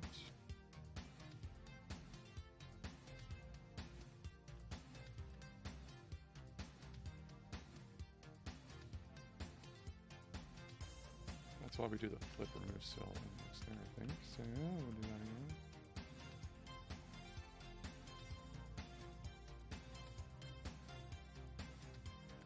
And we'll give cell X here 5, 5. And then we get a type error because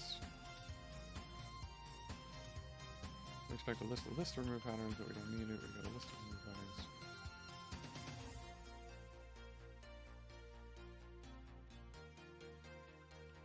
Good. There.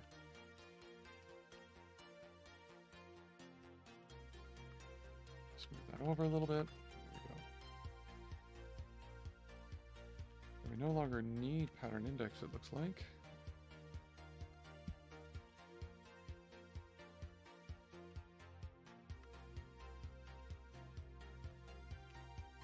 So I'll probably get rid of that. Rid of that. That, that, that, there, there,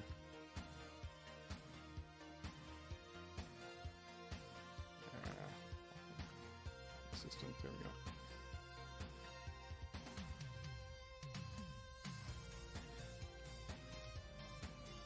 Not quite.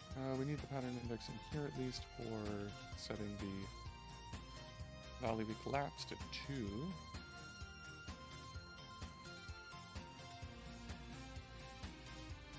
Almost.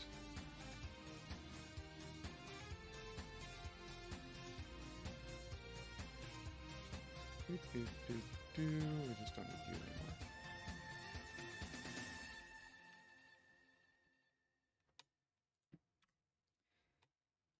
Okay, okay. Good, good, good, good.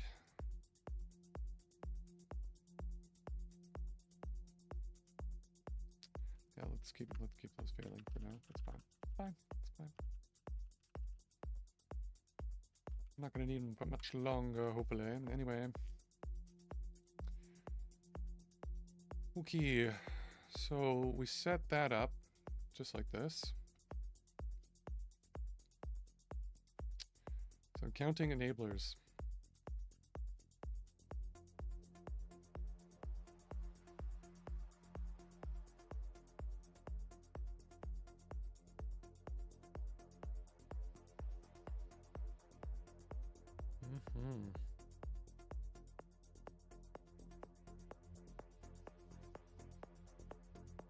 This is not a very Haskell-y way of doing things, but at the same time it is pretty cool. We could probably make it work.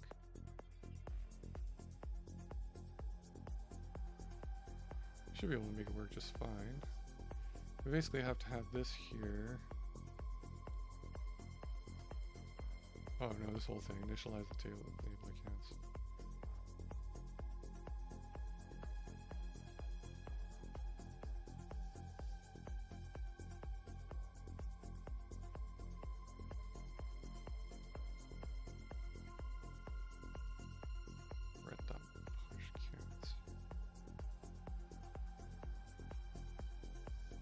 Return a list of, or a list of tile enabler count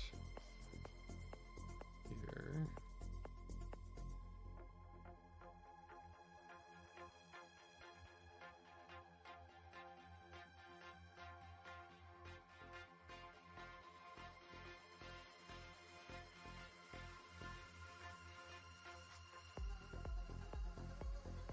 That's where we check the enabler counts. Equal to 1. We do a bunch of checks.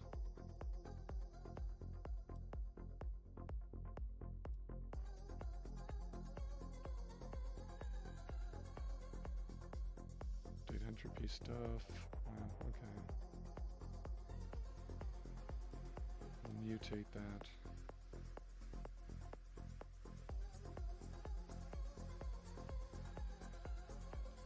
Interesting. How are we going to do that?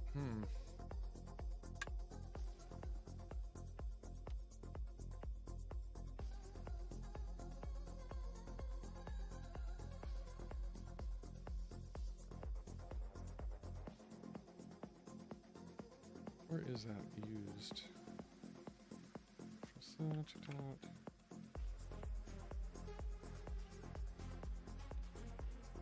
How?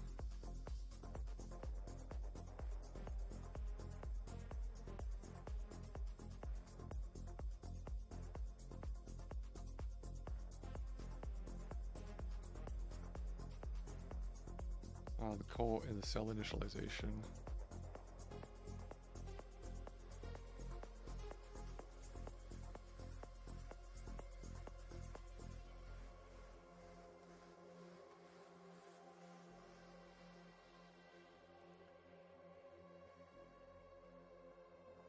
So when you initialize the cell, you have to initialize the enabler counts for that cell.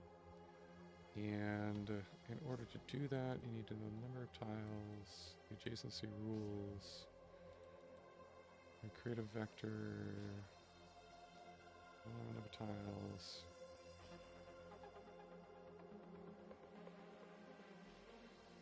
Initialize all your tile enabler count to 0 in every direction. And then for each direction, you're going to go through the adjacency rules. So you just need the adjacency rules. Okay, cool. Tile A direction. Update the counts by direction. For that direction, +1. And push that on the vector and return the vector. So we're going to build a vector up from that. Okay. Tile enabler count. Well, let's implement a tile enabler count, shall we? Or a pattern enabler count in our lingo.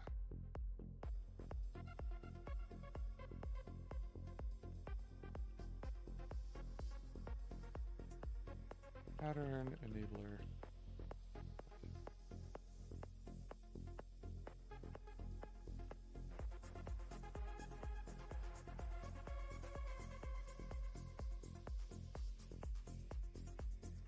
Really just a new type. It's only got one field, right?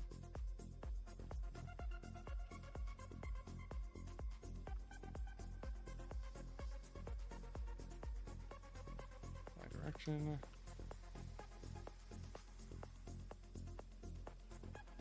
It's going to be...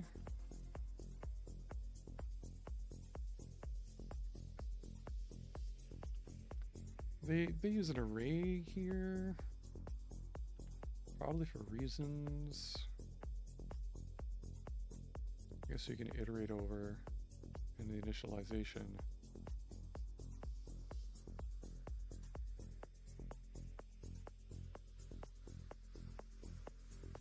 We could probably just use a map.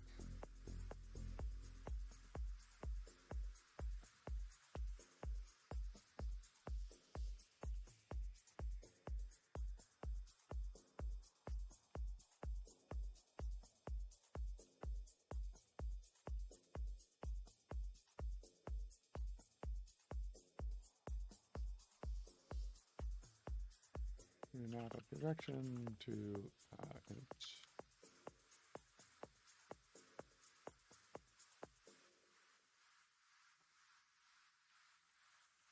I will derive EQ and shadow.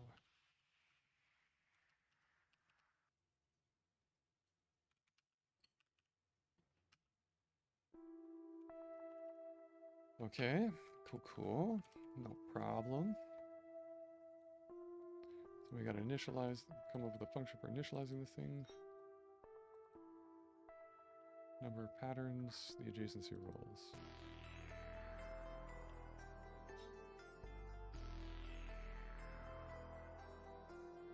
And we iterate over the number. tiles.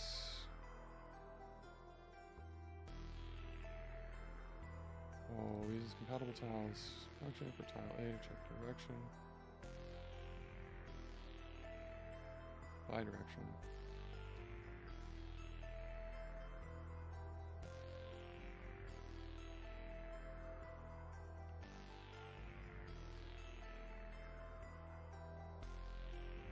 We can use there as well.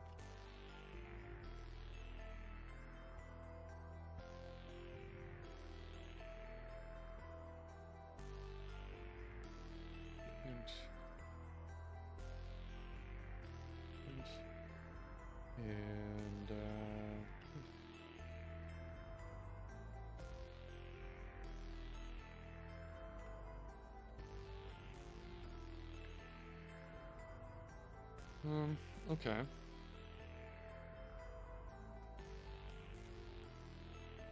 So now that we have the enable account like this, we want to be able to increment count.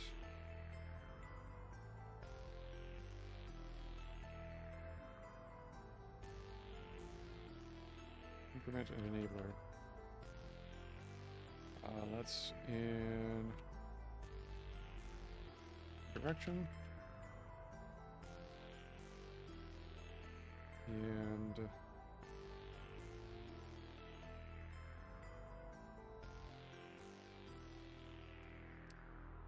counts. This is our initialized tile enabler count by direction 0, 0, 0, 0, 0.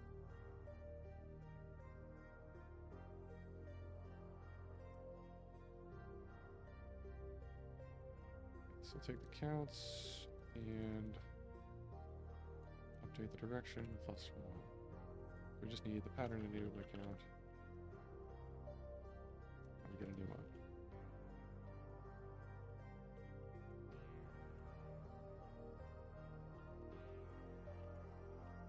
We'll call it increment, no, not enabler. We'll call it direct increment direction.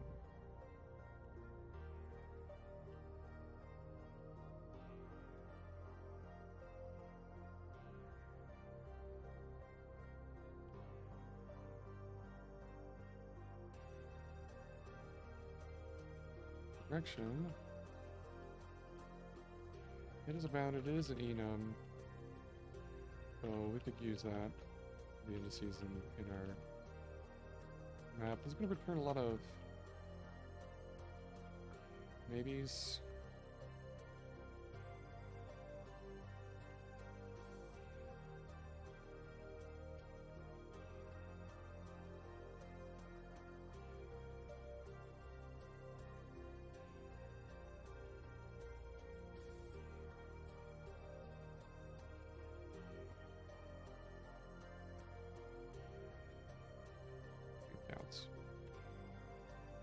We want to return a new pattern enabler count.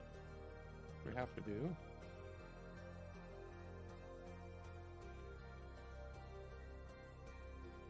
But we're going to do something with counts.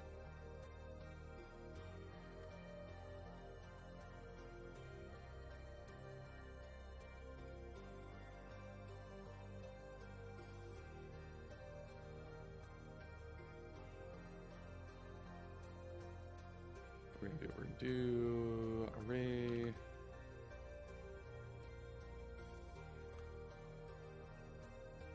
We're doing array updates. We'll get counts, get pattern, enabler, count, and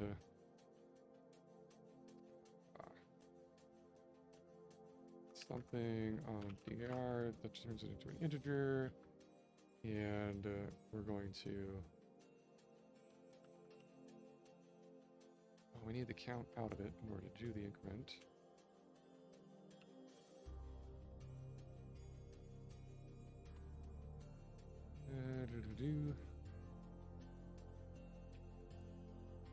Get the value out.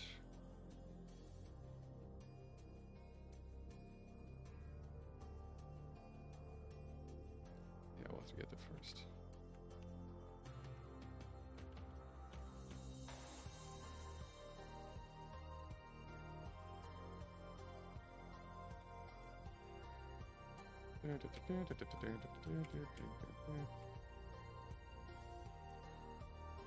that.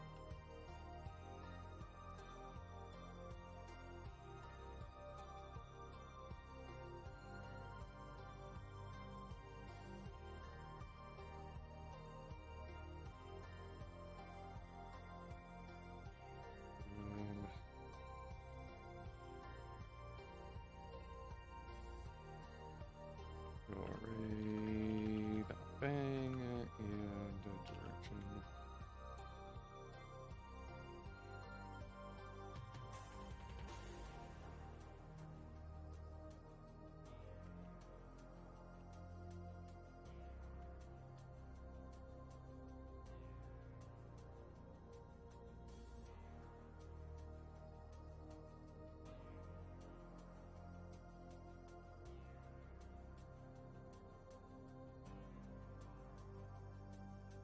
There that I want GHC.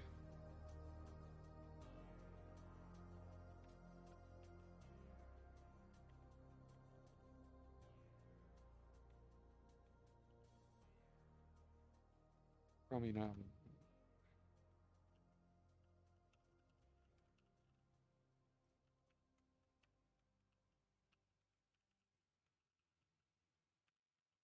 Then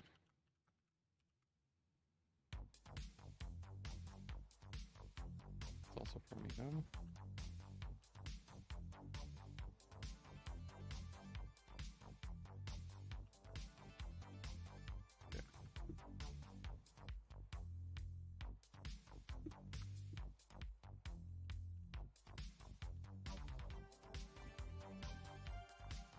Well, this is pretty potentially dangerous if we don't initialize the array to appropriate size.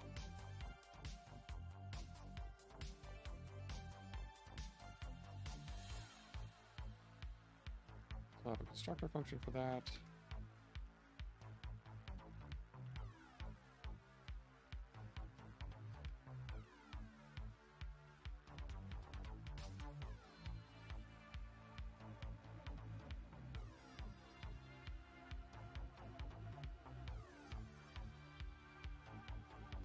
List array, and we have to give the. We could make it kind of dynamic with our definition of directions, although it's kind of fixed. And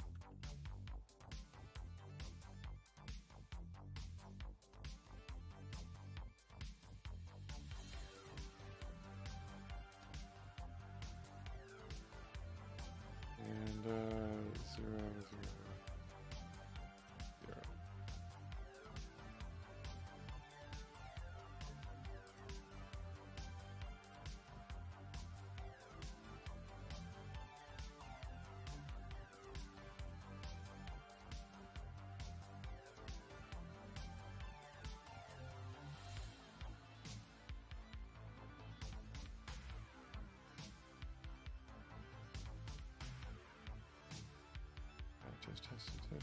Okay, so we got increment direction. We can make a pattern enable count. We can increment the direction. Now,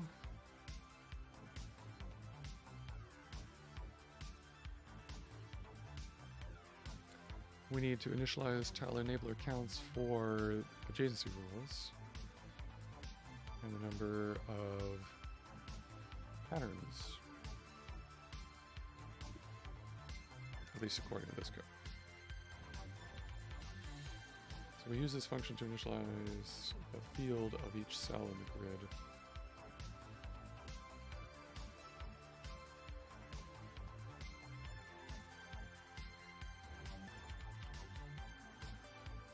Look at cells, we'll do that here.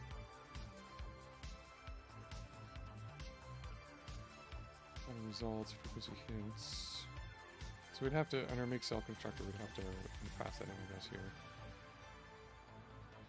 Is the idea.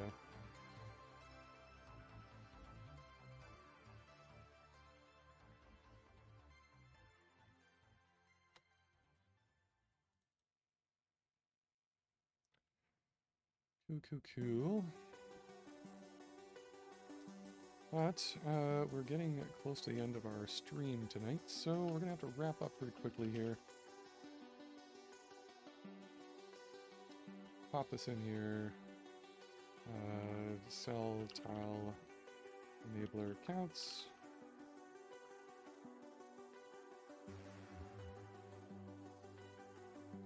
No, we don't call it enabler count. We'll just call it enabler counts.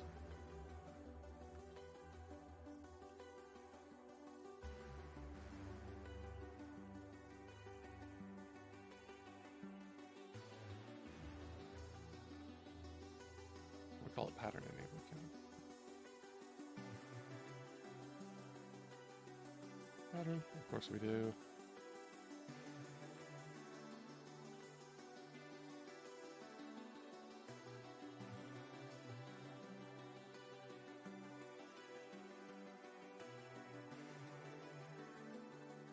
Okay, and so I guess the idea here, well, we got that part and that part.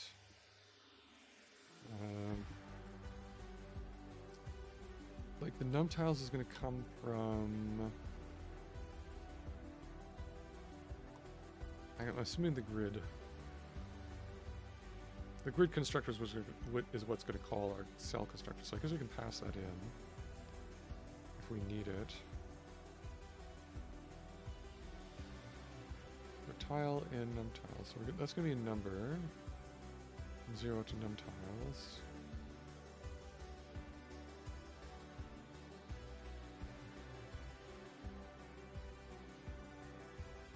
Oh, from the number of patterns in our pattern index list. Yeah. Ah, okay.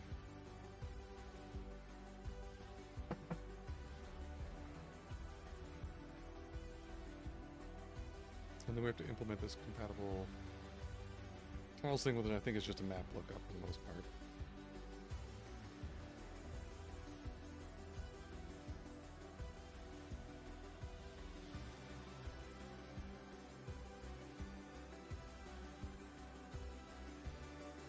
Okay.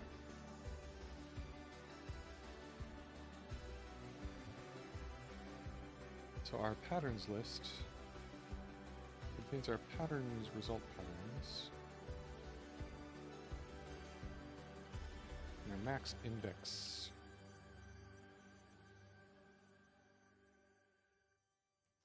Is our max index. We could probably just do a list comprehension for that.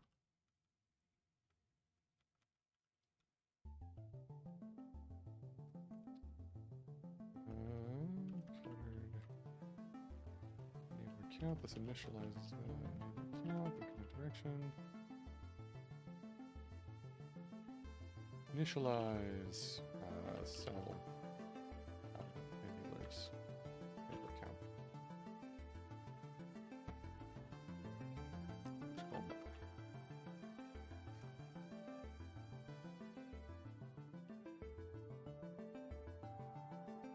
Results.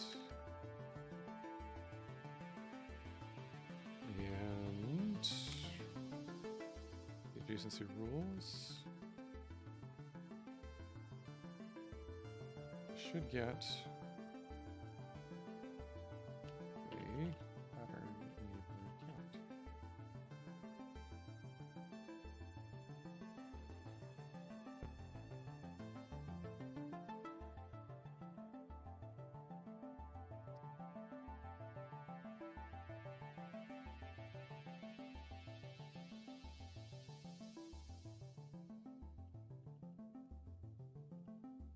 Make the pattern enabler count.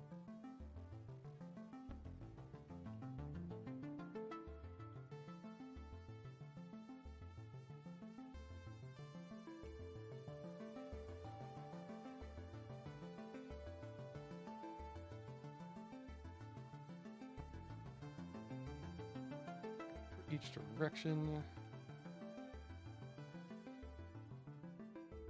So we're going to iterate over all the directions as well. Interesting.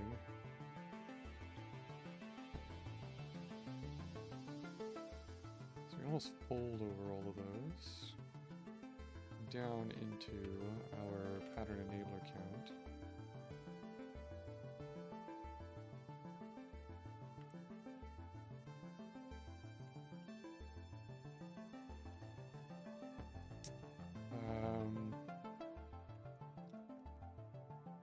function, our initial here is going to be our pattern enabler counts. That's going to be our initial counts. And we're going to fold over directions.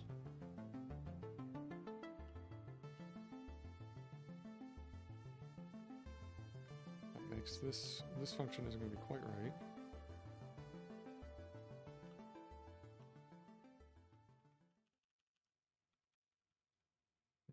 Type constructor 283, this is silly.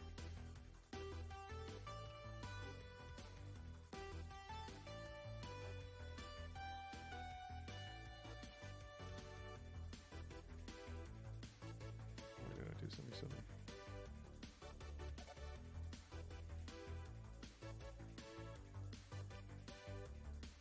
I don't need I mistyped something somewhere. Bleep, bleep, bleep, bleep, bleep, bleep, bleep. Oh, there it is. Okay.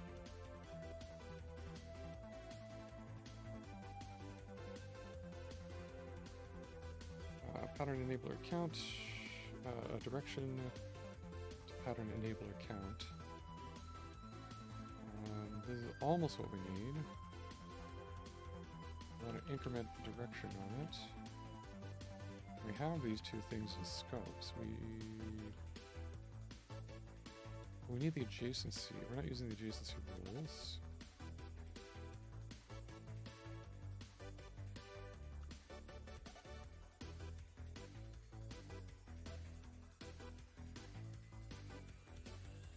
So only if the tile A is compatible with tile B based on the adjacency rules do we increment the count.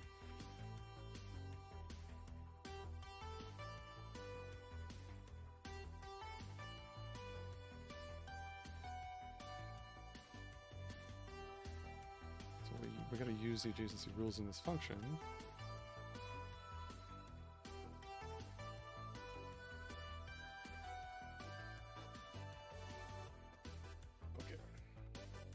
We'll call it if allowed, or if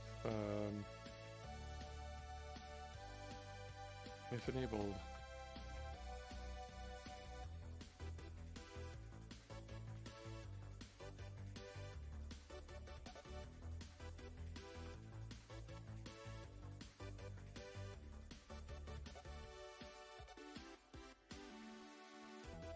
I've got to pop in this type here.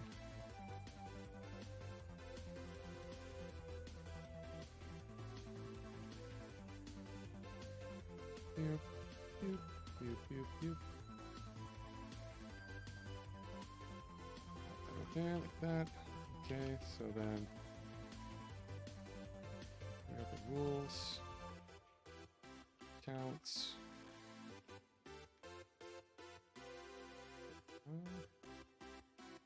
and direction.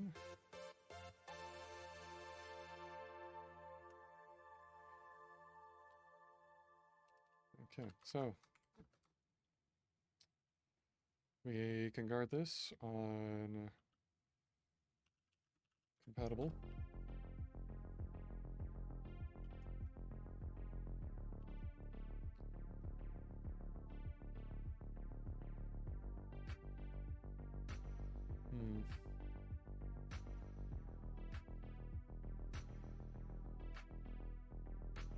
We don't use tile, this code doesn't use tile B anywhere. So why does it bring it into scope? That's weird.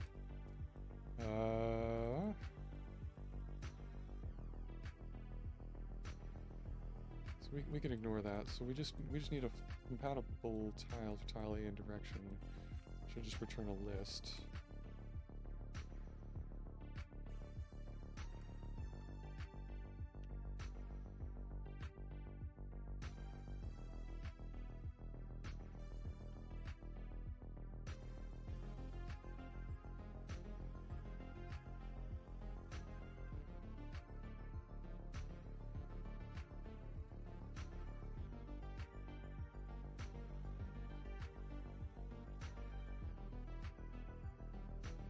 we just need to fold over that as well.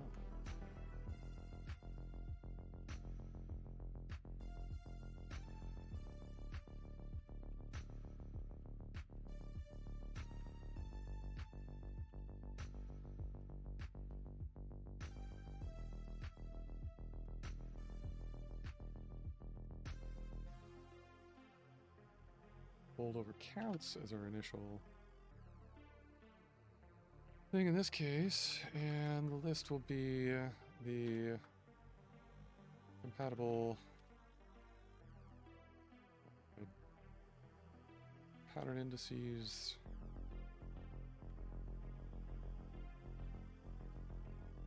Although we don't actually care about them, we're going to be end up throwing them away because we don't actually use them.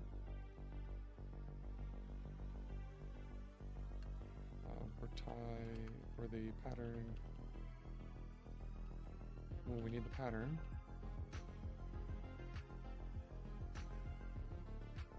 And direction.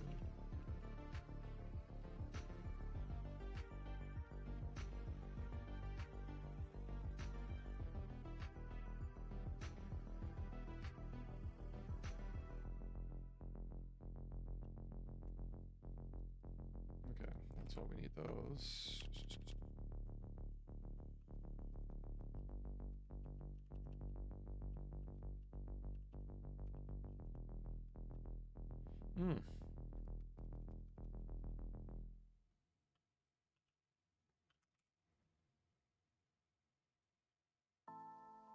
It's a lot of nesting.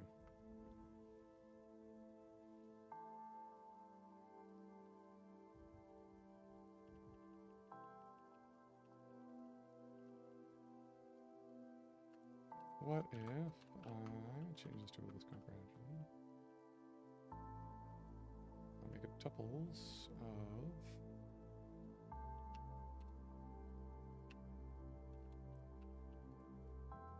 D or P is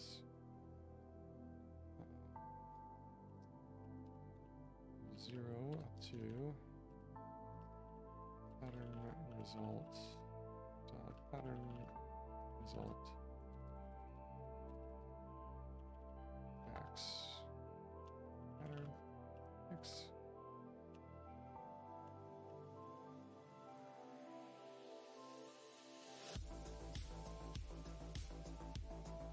Something like that. The pattern result max index.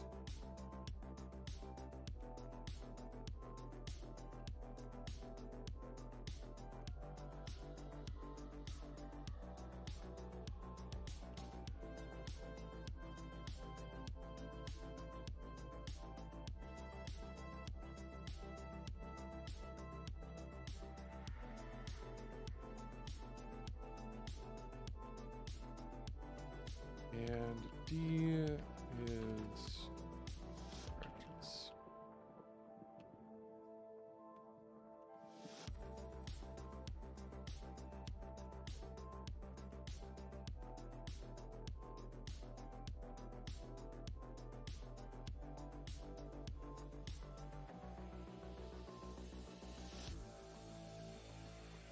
If enabled, becomes a complete user function.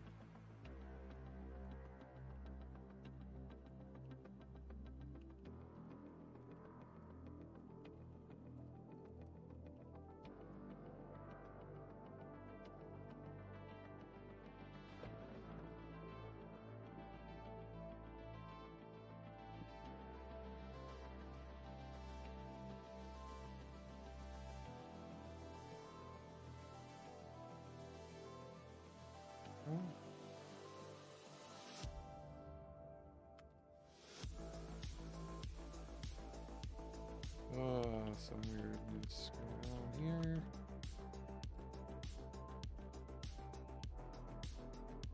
So for each pair.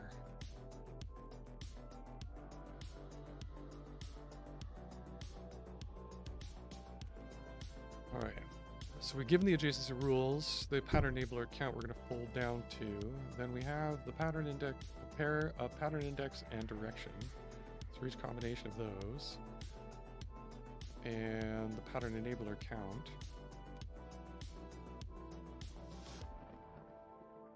We're going to fold into the pattern enabler count over the compatible tiles, tile A and direction, compatible patterns.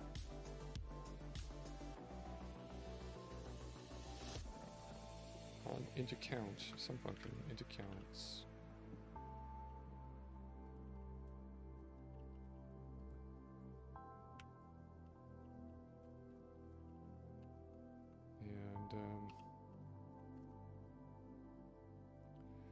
And that's going to be over. Yeah, compatible tiles,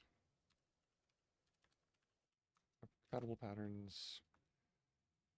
We need the pattern index, EX, and the direction.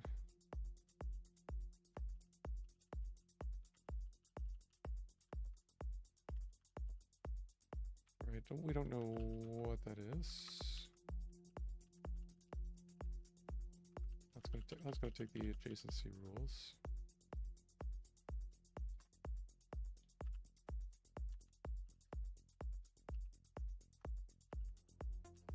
Adjacency rules. The pattern index. Direction. Get back a list of pattern index.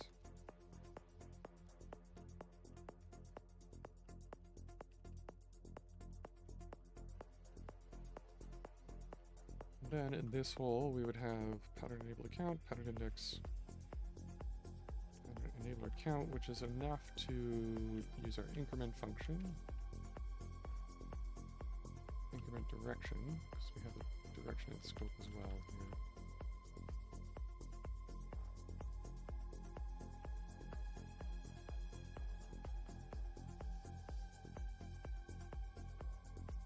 Direction, pattern enabler count.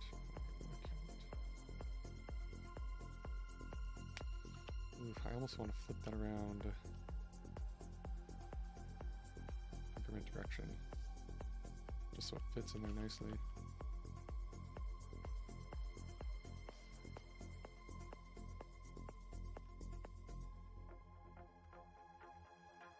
Actually, it almost does. It's just we just need to ignore that pattern index argument.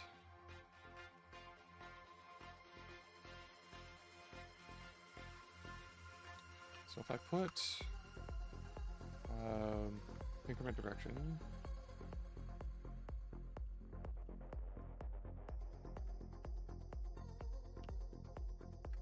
we give the direction.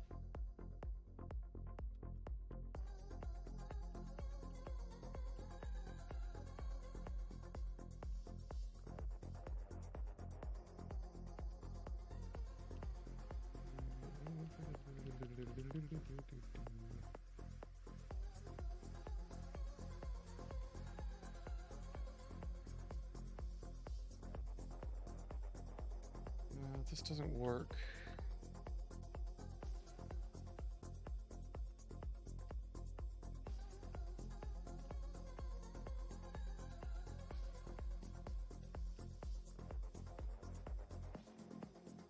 That no longer works. Yeah, okay. Let's just do the good old.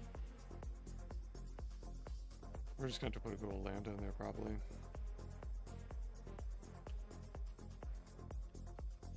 Count. We don't care about the index.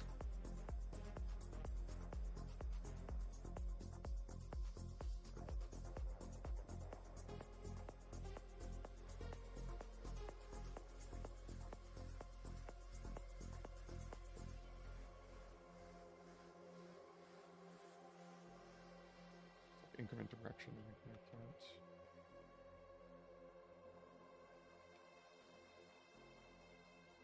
I'm just gonna flip those around. See, there we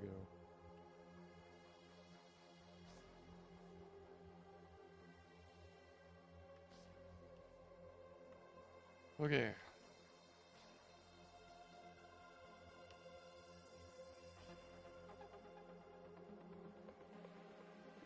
There's our make cell enabler account.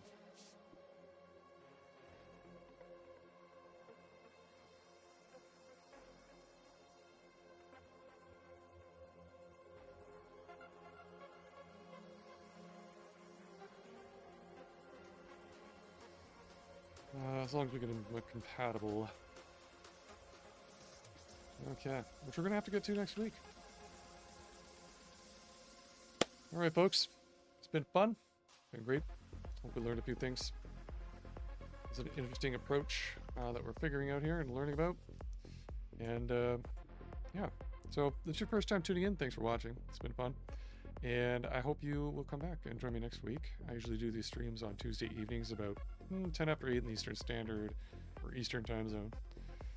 If you want and you're on Twitch, you know, you can subscribe, follow, whatever. And I will get, and then if you set your notifications, you'll get the notification. I won't get the notification. You'll get the notification. I'll get the notification that you followed, and that's awesome too. Anyhow, and of course, if you're, I back up these streams on YouTube, on my YouTube channel. So if you go to my socials on the Fediverse, on Mastodon, I'm on the Type.pl server. And if you go there, you will see my link to my YouTube channel. I'm just going to put it in here for you. And if you're watching on there, you know what to do too. You thumbs up, subscribe, leave a comment, whatever you want, you know, or don't. But that's where I back them up. And then, but if you subscribe, then you'll get notified when I post new videos, new streams there as well. So it's kind of worth it. Of course, you can also go above my head. There's a link to a cool website called blah blah.tv. Yeah, that link above my head anyway, declarative.tv. It goes to a cool website there where there's lots of other people doing streams in different programming languages, declarative style programming languages. And there's a Discord server link there as well with a channel for this stream. So if you want to chat with me between streams or whatever, talk about your projects, ask any questions. And if you're watching on YouTube and you don't have a chance to go in the Twitch chat, you can ask your questions there too, and I respond. I'm usually on there pretty frequently. So come hang out and check it out. And all the code for this evening. Yes, let's commit that. We push it up. It's on GitHub. I'm on Agent Ultra on GitHub as well. More rewriting propagation. Push that up. Boop. It's broken, but all the code's there on the GitHub. So go check it out.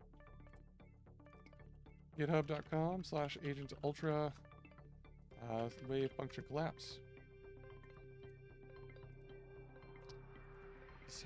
So you go check that out there. You can go and like check out the code. Whatever. It's all good. Or don't. Also fine. What else? I think that's it for now. So you have it. May all your monas be free and your types always check. And we'll see you next week. Take care out there. Happy hacking.